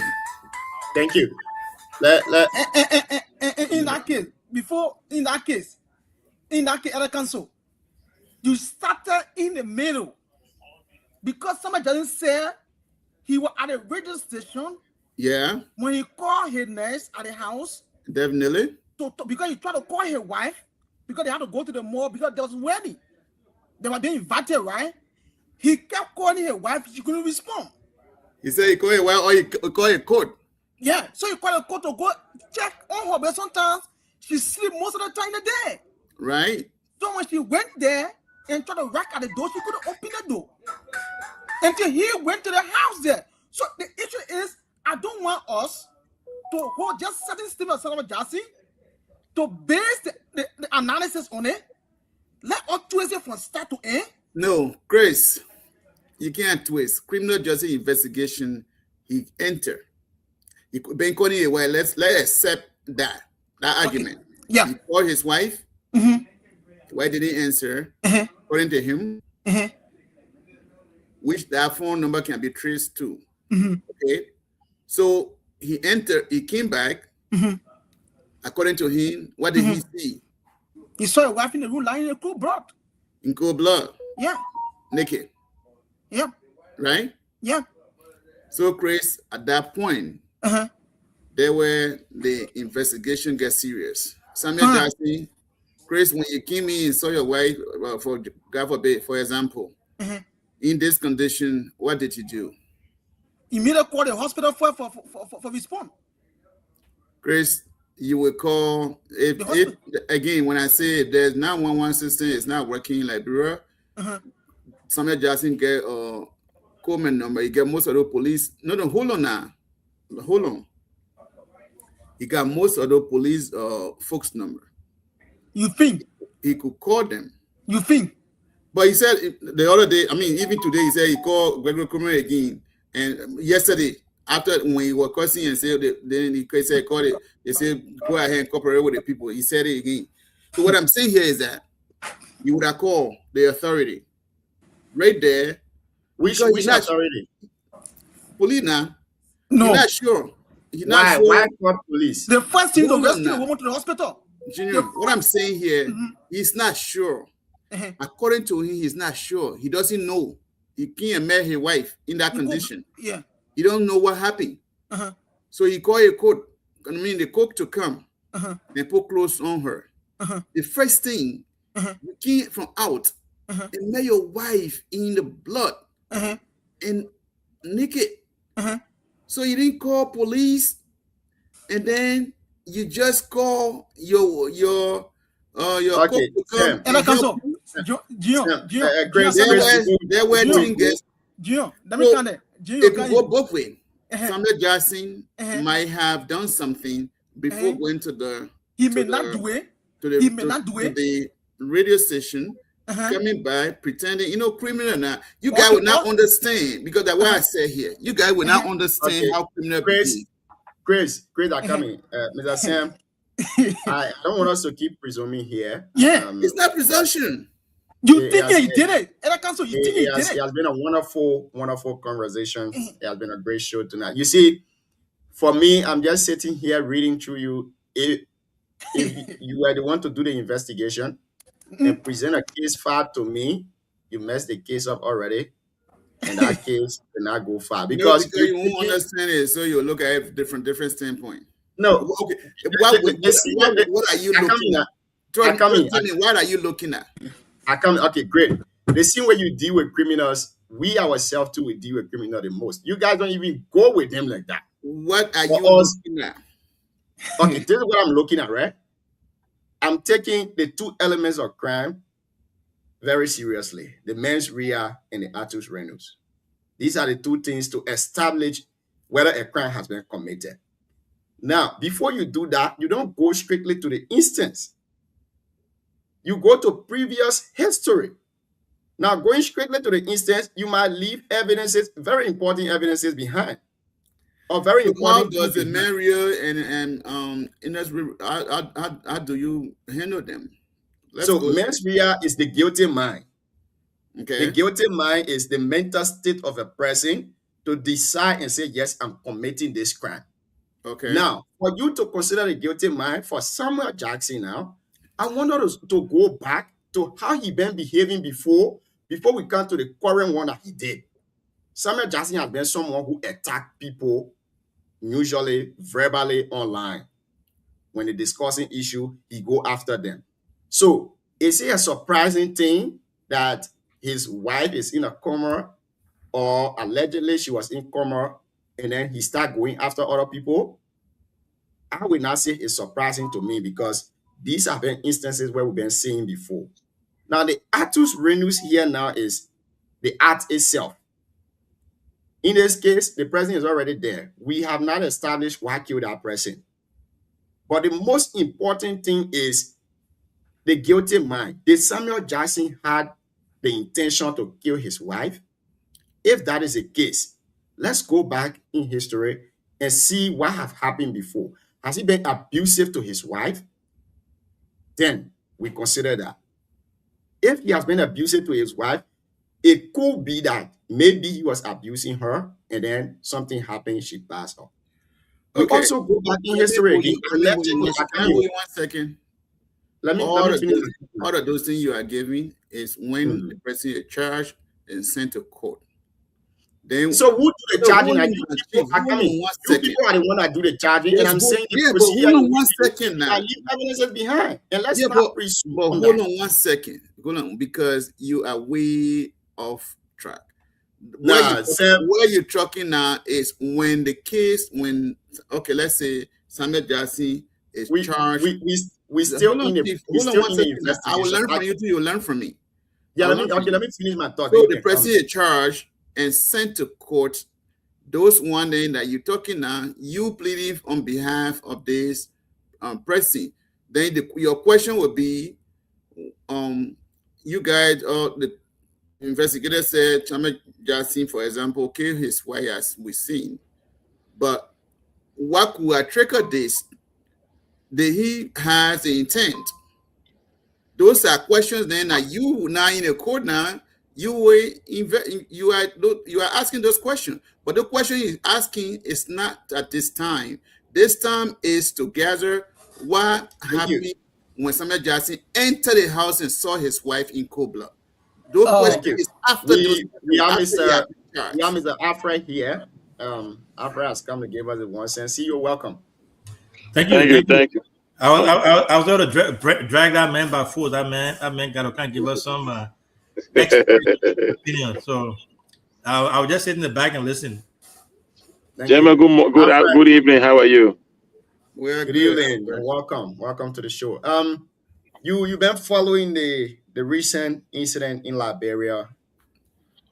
Give us your perspective on it at first before we ask you any question.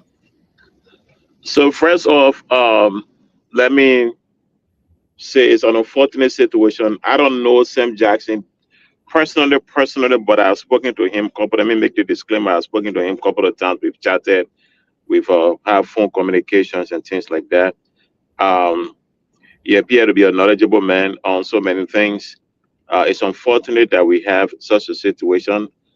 With that said, I posted yesterday when the incident happened. When I got wind of the incident, I saw somebody post. Actually, I saw his post about my wife is no more. I just said my last goodbyes. I was shocked. So I started.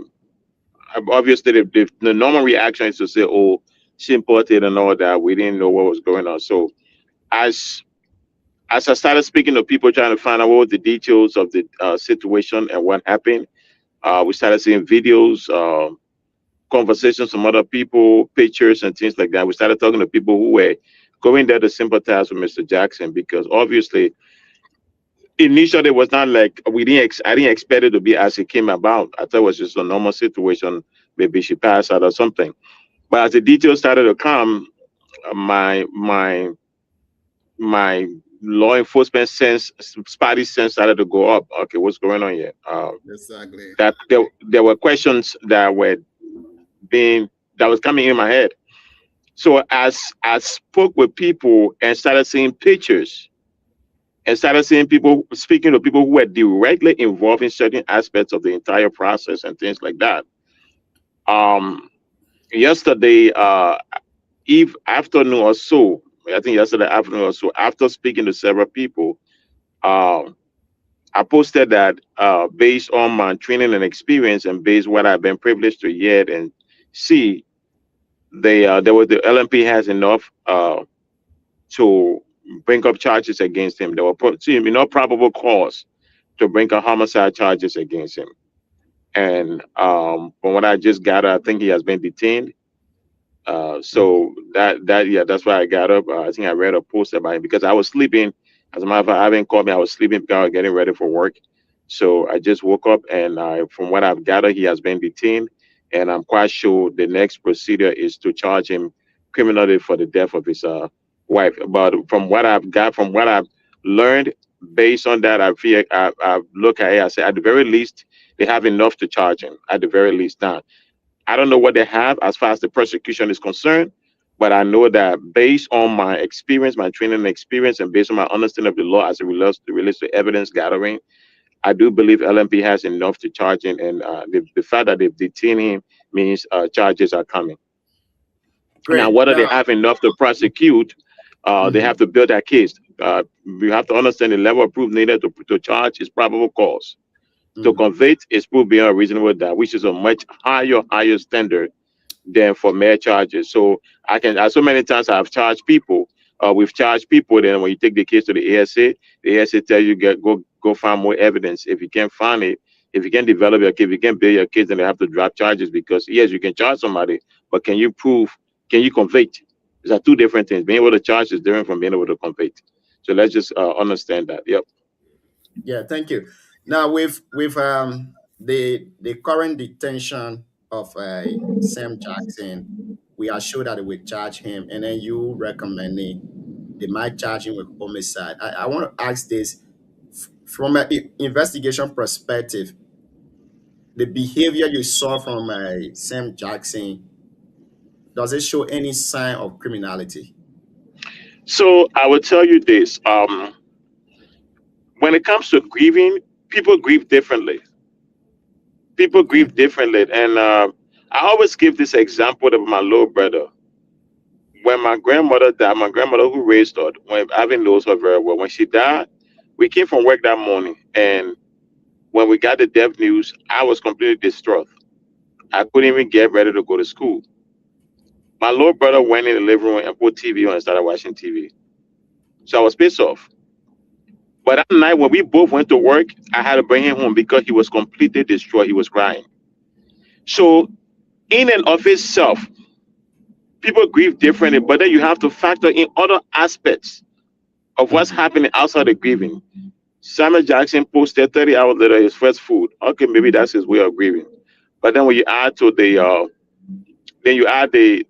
outburst, you can say, okay, I can understand the outburst as it relates to LMP coming there, ERU and all that, because I said myself that if you are coming there with ERU and you don't have an arrest or search warrant, there's no need to bring ERU. The normal procedure for death investigation is to come there and control the scene, cover the scene and things. But bringing ERU at that early stage raise some questions so you can kind of understand the reaction. But then the consistent appearing for somebody whose wife has died in such a shocking, a horrible manner, to just be coming on radio talking and things like that. It just, in my training and experience, it does not look well for him.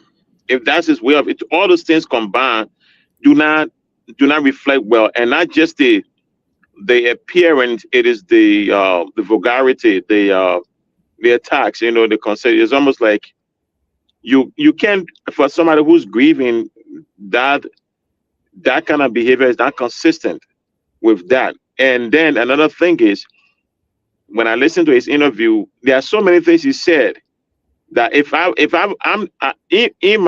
in the line of law enforcement, one thing they tell you, keep quiet. Even if you keep quiet, whether you guilty or whether you did something or not, you don't care. Plead your fifth and keep quiet. Because the more you talk, the more you incriminate yourself. You have to understand that any conversation outside of law enforcement or your lawyer is not protected by the Fifth Amendment requirement or the attorney-client privilege. What I mean is, the only conversation that is required to take it, the only law enforcement officers, when they interview you on a particular case, are required to tell you that you have the right to remain silent. That conversation is protected. When it comes to conversation with your lawyer, it's attorney-client privilege. It's a protected conversation. Outside of that, every other conversation Samuel Jackson having, interview with Spoon, this other network, that other network, those conversations can be used against him. Those are conversations that can be used against him. So when you come to put all those things together, it raises questions about his culpability and his the sincerity of his entire grieving process. Thank you so much, Mr. Alfred. Thank you for being here tonight. And I think the basis is still there for me. I still have some kind of doubt. The aspect of grieving and all of that. Sam Jackson previous behavior online, I think these are just normal behavior from him that people have been seeing out there. So putting it out when his wife died, I think he was just being him. But again, no, I get that. I get, and that's why I don't want to give too much credence to it. But it's also, I'm looking at it from the perspective of keep quiet. You know what I'm telling me? The best advice you can ever get. If I was Sam Jackson, no matter how much I can talk, knowing that I'm facing possible criminal charges, no matter how much I can talk, I will have to restrain myself from talking, because I know that everything I say can be used, because he provided timeline. In one of the interviews, he provided timeline. That can be, he didn't provide it to the police, he provided it to the public. So that can be, officers can look at that now and use it. Okay, you provided this timeline. Then when he goes to the interview and he says something, there's an inconsistency. Then they can go in on it. You understand me? So the best option is to keep quiet. He said 8:30. He left the house 8:20. When he was coming back by 10 o'clock, he called. He called by 10 o'clock. When he got to the house, he got there around 10:20 and things like that. So he's already locked himself into a story. Without law enforcement getting involved, he already locked himself into a story. Law enforcement has the right. That conversation is fair game, because they were not involved in that conversation. So they didn't have the responsibility to make you to understand that you have the right to remain silent. That's why we call spontaneous utterances. He talked without law enforcement triggering him. There was no law enforcement around to trigger him. So now with that conversation, now they can bring it to him in the interview. And if he says something else, then they can hold that conversation to his face and say, but this is what you said before. Now you're saying this one. So the best bet is to keep quiet. Thank you.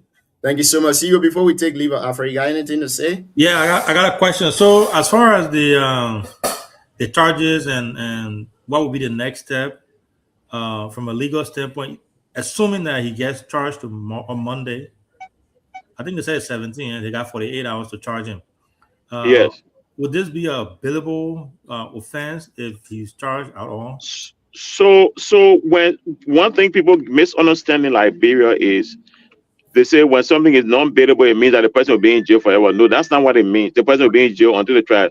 That's what Bailable and non-bailable. Bailable means the person automatically gets eligible for bail. The person eligible for bail. Bailable. Non-bailable does not mean that the person will not be bailed. It just means that now the person has to have a separate hearing, a separate bail hearing. So the judge then will determine whether they have whether they are flat raised, or the prosecution will come and argue that the person is a flat raised, the blah blah blah. Then the defense will say, oh, the man is a stable of the community, the man has nowhere to go, you can see his passport. Then the judge now will determine based on the whatever presented by both parties, the defense and the prosecution, to determine whether he's going to give Samuel Jackson bail and restrain him. Now, one thing I want to say here, right? I've said to people, again, probable cause is there. To convict is hard.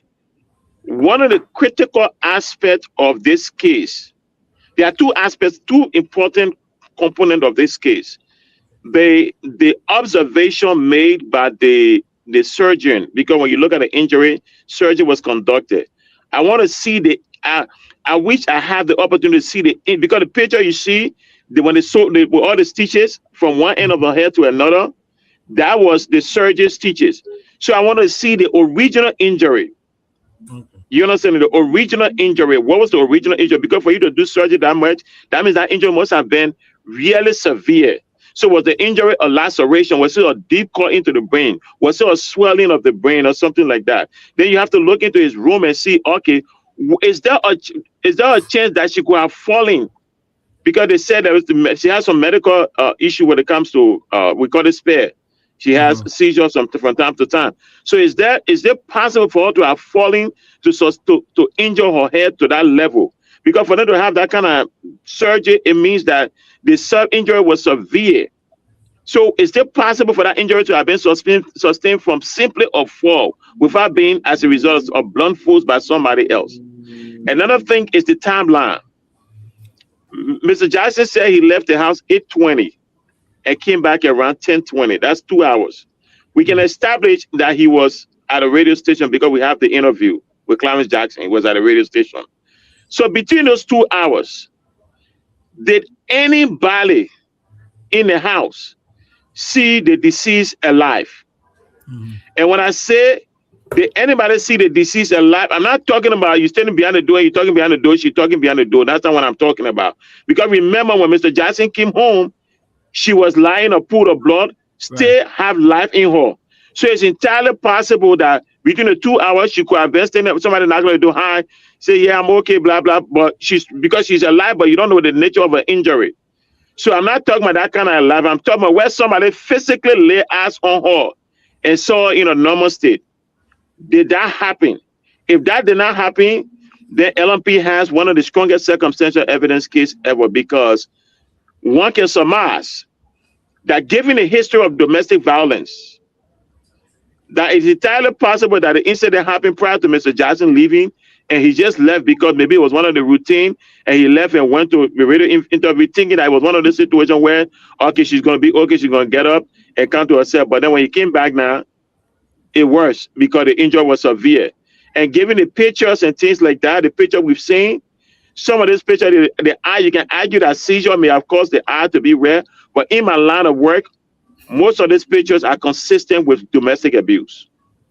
So if we cannot establish, if we cannot say somebody saw her alive, LMP can surmise, and rightfully so, that the domestic abuse, the domestic incident that led to her injury happened before Mr. Jackson went to the radio station. And then when he didn't expect it to escalate to that situation, he didn't understand the severity of the injury, and wanted to come back and realize, oh, this was a serious injury. Now, on the flip side of that, remember Mr. Jackson's argument, and he said it, and somebody said on the video, this lady has a history of seizure. You understand? She has a history of seizure.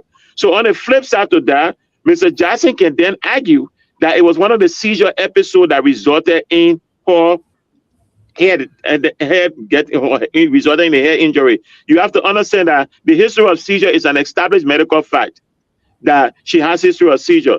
So if Mr. Jackson says that, then the question becomes, and then we have to go to the person who conducted the brain injury. The injury for which the brain surgery was conducted, is that injury consistent with somebody falling from a seizure fall, or is it as a result of a blunt force hit from somebody, from another human being? That's where the case lies. Yeah. Thank you. I listened to one of his lawyers on Spoon, and he said similar thing that you said. He said they are going back to the scene tomorrow to reconstruct the crime scene. Yes, to reconstruct the crime scene. Yeah, and one thing I have to be. Go ahead, Ivan. I was going to say what he said tonight was what they had tonight was inconclusive. So they got to go back there tomorrow to reconstruct the crime scene. They're going to see the length or the height of the bed to see exactly what you just explained. So you just nailed it. That's what he said. And I think from there tomorrow they will know for sure what will be the next. Yeah, you have to look at the height of the bed. You remember this. The injury was severe enough for them to do brain surgery on her. So we have to establish if it is she's a petite lady, the height. If it is possible for somebody to fall to that, even if they fall on a what's the nature of the fall? Is it possible for them to fall on the bed or some sort of hard plank or some sort of glass? Or is it possible for them to fall for them to sustain that kind of injury? That would be the question. You know what I'm saying? Because remember, in the case of Batin Yusuf, just go by. Batin Yusuf fell from I don't know how many feet. Remember Batin Yusuf, the auditor? Yeah, the auditor. Yeah, he fell for I don't know how many feet, but he was still alive. But that was for all the way upstairs. Yes. So that was like 10 or so feet, and he was still alive. Damn. So for somebody to fall down right there and sustain, we gotta, you understand? So the whole thing, we have to look at the injury, what's in the room, and how is it possible for her to have fallen to sustain that injury that resulted in surgery and subsequently her death. Thank you. So Alfred, this is Sam. This is where Junior and myself are going back and forth. Let's say this way, from a criminal justice standpoint.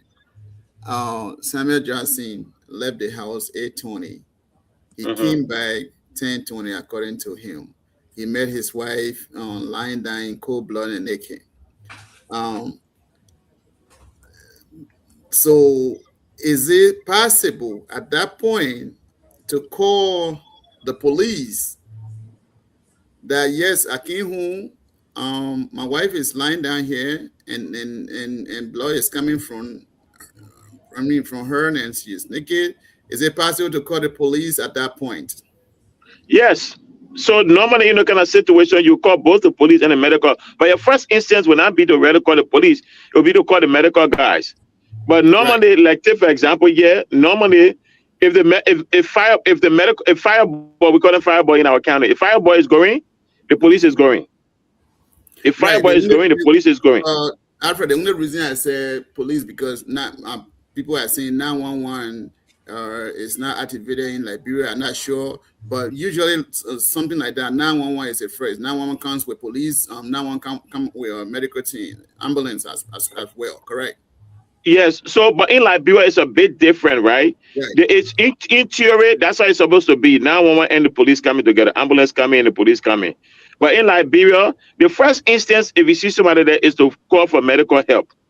In Liberia, normally people call for medical help, do what they got to do, and things like that before the police get involved. So the police involvement, unless it is something at the beginning is established criminality, the first inclination is to call for medical help to see if you can take the person to the hospital and things like that. So in Liberia, not really going to call the police unless there is an established criminality from the get-go. So this is where my criminal justice investigations really begin. Okay, let's say Samuel Jackson didn't call police. That's fine. Samuel Jackson, according to him, he called his cook to come and put clothes on his wife. And then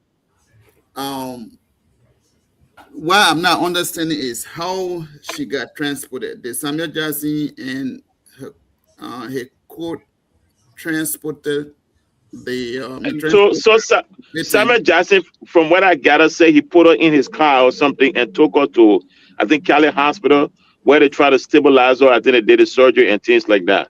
Yes. So that's what happened. So at the initial stage, it was a medical call. And in Liberia, ambulance is not running like that. Normally, we will call it, if we see that kind of situation, you call 911, they will send an ambulance, the police will come and things. But in Liberia, it's a bit different. You get it, you see that your first instinct is to take the person to the hospital.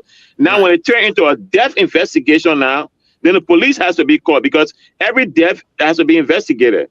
That's not unusual. Every death has to be investigated. So exactly, because the picture we're seeing, the bruises on her neck and all of those things. I mean, seizure will put bruise on your neck. I don't know, because it's just no. Those pictures, based on my experience. No, they're not AI pictures.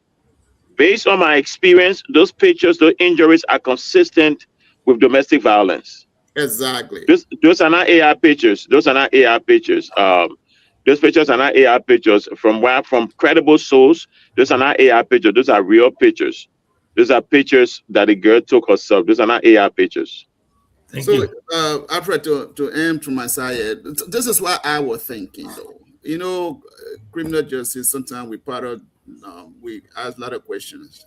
In my mind, Samuel Jackson leaving to go to the radio station, coming back. What was happening at the time when Samuel Jackson left?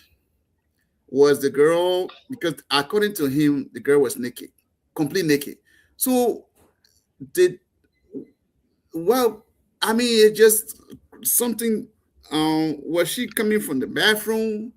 Or what? So Samuel Jackson need to answer a lot of questions. What was the condition of his wife before he left and went? Before he left the house, yeah, you know what, Anna? Before she left the house. So when you left the house, did you see her? Was she?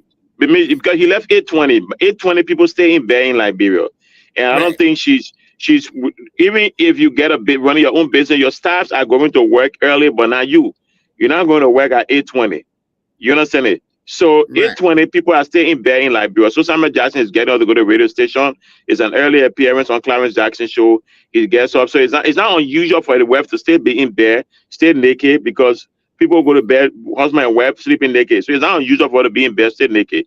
It's entirely possible when he left, she got up, decided to start her day, and seizure happened. It's also entirely possible that domestic incident happened before Samuel Jackson left. And given the history of domestic, maybe he saw that one as something that, okay, maybe it's not another, it's part of the cause. Whatever injury she sustained, she will be okay. Yes. But this time around, he comes down, and this one is different.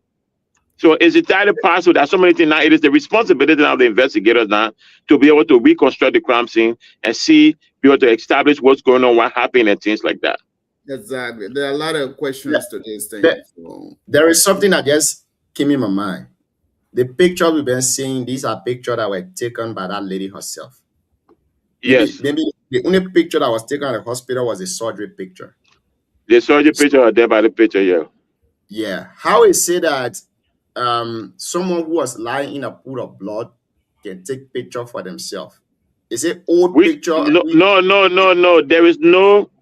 I've not seen a picture of her in a pool of blood. So is it possible? Is it possible that these pictures that are going around with her in it, that she had bruises on her arm, on her leg? Is it possible that they are all old pictures? Yes. So when you say old picture, these are pictures that within the context of those are pictures that were domestic incident related. Now, another question that you have to ask. This is why I say Samuel Jackson needs to keep quiet, because Samuel Jackson, without saying that, he pretty much admitted to their relationship having domestic situation. He did today. He did. Yes. You understand me? So you need to keep quiet, because now he put a timeline on those pictures. He validated the possibility that the pictures were taken during his time in a relationship. So we got to look at, because let me tell you this, right? Let me tell you this. In law enforcement, people lie. People lie. Women have done things, men and women lie. People will take old picture of a situation and post it and say it's from our relationship. So that can happen. But the fact that Samuel Jackson admitted that there was domestic issue in a relationship and things like that means that domestic situation occurred. The extent of it, we don't know. Now with those pictures, now we got to be able to validate those pictures. That's what the investigators will do. The time when those pictures were taken, because you know the phone there. You know, when you take picture on your phone, you can tell the date and time, everything the picture was taken, and everything. You can geolocate the picture. You can geotag the picture, all the different things. Were the picture taken in Liberia? Were they taken in South Africa? Were they taken in Atlanta? Were they taken in New York? You can do all of that.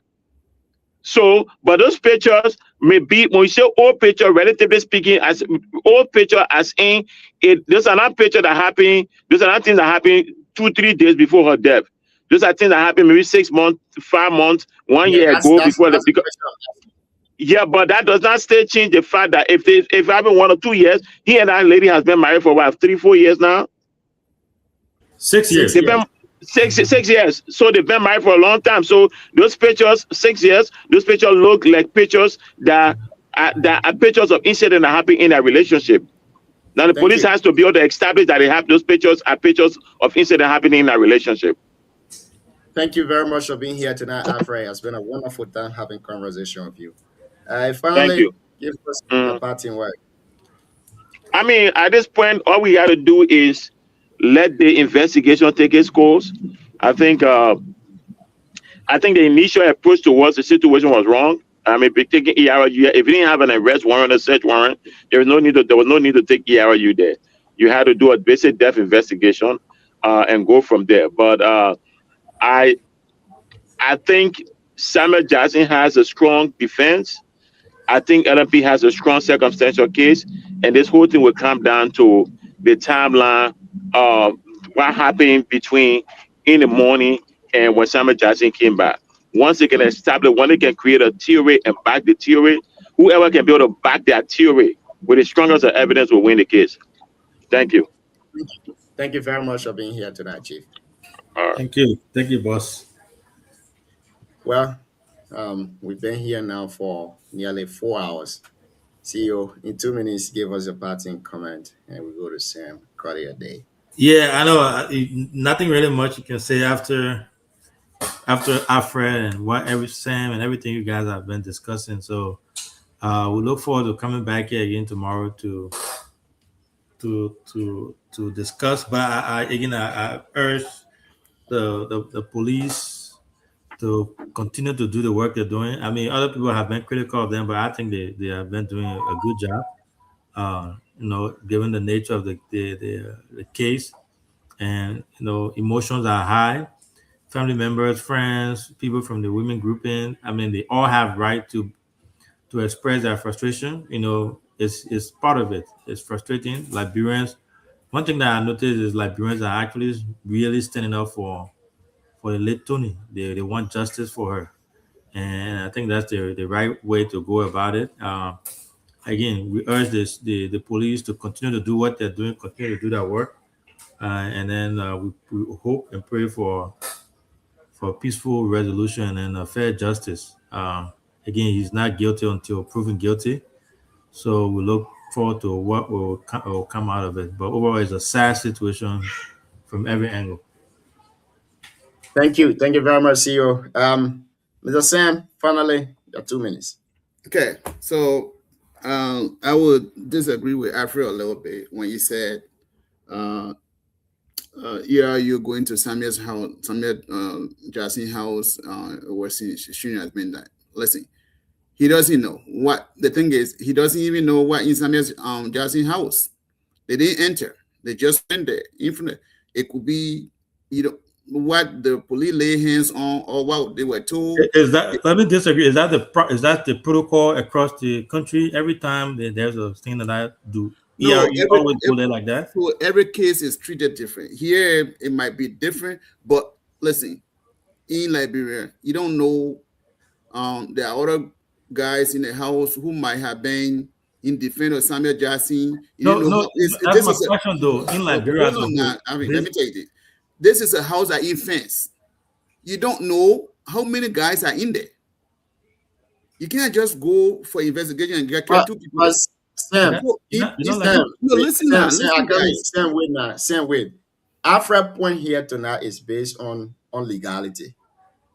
No, depth investigation. It's based on American system of implementation. No. You wouldn't carry. Let me give you an instance. You wouldn't carry people at a residence when there is a warrant for that person and you believe that that person is dangerous, Yeah. then you carry armed people. But there is no warrant in the case. And you didn't even go there to investigate. I cannot speak to that because I haven't spoken to people whether there was no The warrant warrant. was given today. Before you say anything, the warrant was given today in the Thank you. afternoon. Okay, Yeah. so again, So listen, yesterday incident was totally. listen, police respond based on the gravity of the crime. What police lay hands on before sending ERU, we don't know. We don't know, especially here in America. If this is a house that no fence there, that's different. You can treat that case different. But how with heavy fence, you don't know how many guys in that place who can even be harmful to you, to the police officer. Carrying ERU doesn't mean they don't enter the fence. It doesn't mean anything. Police have to put the safety of the officer first. Even the police themselves, they can start the So, politics. for average, They are the ones that maybe play with too much a speculation. police officer in America, which is quite different when you're treating case here. So let me. It's quite That's different. what I don't want you to do, Sarah. No, don't do that. You can't. Don't do that now. Well, let me finish now. We brought the man on the show. You had your time to ask him questions, right? On the show, what we do is we don't wait for people to leave before we start No, I talking. just say I disagree with him. We're not. No, you question the man professional expertise or what he said, and I think that's unfair. When he was here, you had all the time to ask him questions, to disagree with. You could have stayed. Oh, Alfred, I think I disagree with you on this part, and he was going to stay right here and make his point, clarify what he meant by that. Now you both can have that discussion. So that's my point. It's not. I don't think it's fair. So when somebody comes, we stay here, we disagree. If you never had the chance to ask questions, they will say, okay, you never had a chance. But you and the man had interaction, you had discussion. And you never said, I disagree with you on that part. You left before you said that. And here's my other thing I was going to say before you conclude. You said it depends on the gravity of the crime. My simple question I asked you was, you live in Liberia, you've been following the Liberian system, the criminal justice system, all that stuff. Have you seen this before? Have you seen this before where someone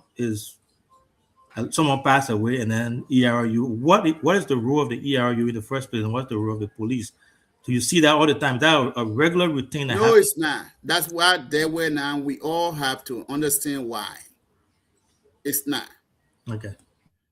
So in this case, there were. I'm kind of curious to speak the way I'm speaking. Whatever police lay hand on at the hospital, or whatever evidence or information they got before sending officer to guard the house because they didn't enter, is something that we all don't know. Okay, because it's sovereign whether there was anything that was said that maybe the person might be violent, this person might have some guys in the place. It could be we don't know yet until the investigation will reveal some things that we will know as to why ERU was sent to Samuel Jackson or Yard.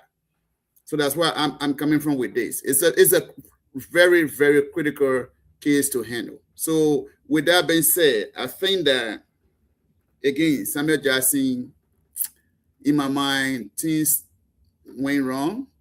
He's a suspect. I'm pretty sure that he might likely be charged and go to court.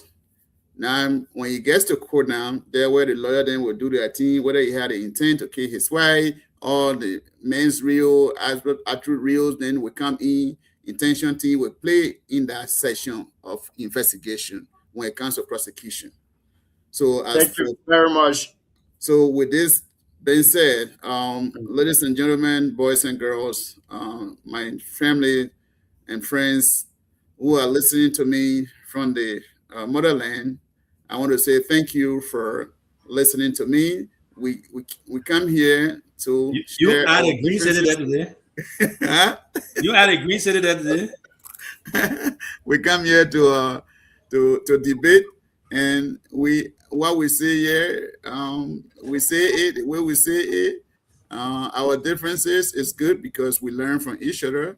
Junior and I, we are debated today a lot, and I learned from him, he learned from me. So like any other somebody on the show, it's great to be here. The people of Green City, I salute you. Better days are coming. Nimba, better days will be here soon. Ambassador. Oh, now, Ambassador again. Now, change it to Green City. Honorable Chris Silly. I don't know who ended that thing. Chris Silly. Nice to meet you. As an honorable man. I see you guys tomorrow on the show. Chris. All right, Sam, we'll be back tomorrow. Thank you. Chris, let's give you 2 minutes before we go. Thank you. I know it's been a very great discussion. And I say my team and position on it. And I would say this, in any, such person, you will say be the person interest and suspect be happy in your yard or in your house. We don't expect that Mr. Jackson will go scot-free, not being a suspect. We know that only the court now have the authority to determine or to prove that for the police angle, because the country will send the attorney general who will defend the government side, because it will be the same Jackson, the government now to be facing the court. So in that case, then the government will have every proof, to give to the public or evidences to convince the justice system that Mr. Jackson did it. But for now, you know what I'm saying. But for now, I'm maintaining this. The police will collect all that data. And they will send Jackson to court. When Jackson goes to court, it will be the government for the Jackson, not any party. It will be the government for the Jackson. Now, in this case, I will be 50-50. It is possible that he did it. It can be possible that he is not aware or he never did it. Right? So in this case, I will maintain 50-50.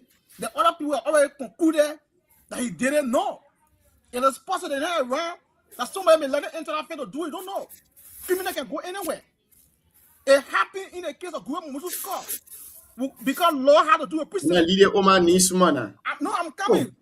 I'm coming to the jail because you're a student of law. Law had to do a precedent. They'll be referring that file also to Guillaume Musu's car kill. Lawyer will be pleading it. It's funny you said that because the lawyer, one of the lawyers who represented Omar is on Jackson's team. So that will be one of the cases they'll be referring to, because they said there are no sufficient evidence for the people prosecuted. In Jackson's case, let's wait and see. It is possible that the court will come out to me and say, oh, we cannot prosecute Jackson because there are no evidence, sufficient evidence to prosecute Jackson. Who knows? That's the law. So we cannot conclude. And in my final decision, or to not jail, I don't want to hear any uniparty people.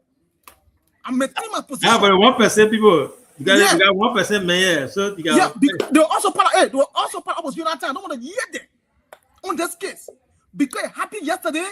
But don't you think everybody had their opinion? Yeah, because yesterday when it happened, they defended murder. We don't want to hear that. Then they allow the police to do that way because they think that it's Gino. I'm always speaking on precedent. If yesterday happened, they defended murder, let it allow Jackson to be, let the police do their work, let the justice system do their work. You the party, keep quiet. Partisan, keep quiet. Thank you. Thank you very much. Report we are receiving from Sierra Leone this evening is that a Liberia Immigration Service officer, his name is not yet made known to the public. He was allegedly arrested with large quantity of tramadol. I don't know how true is this information, but we are following the story as it unfolds. We'll bring you details on BKS TV page. Again, folks, thank you for following the show here tonight. It's been a wonderful conversation with all of you. Those of you who are listening to us via Facebook and YouTube, we want to say thank you. And those of you too who are also listening to us via radio, want to say thank you. Initially, we hosted Honorable Chris Silly, the founder of Josephine and Betty Silly Education Foundation.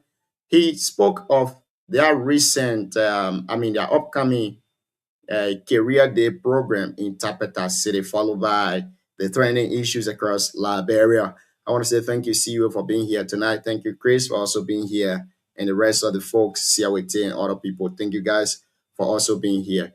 We will be here tomorrow with another fresh and fascinating edition of the Heat Hour. Take care.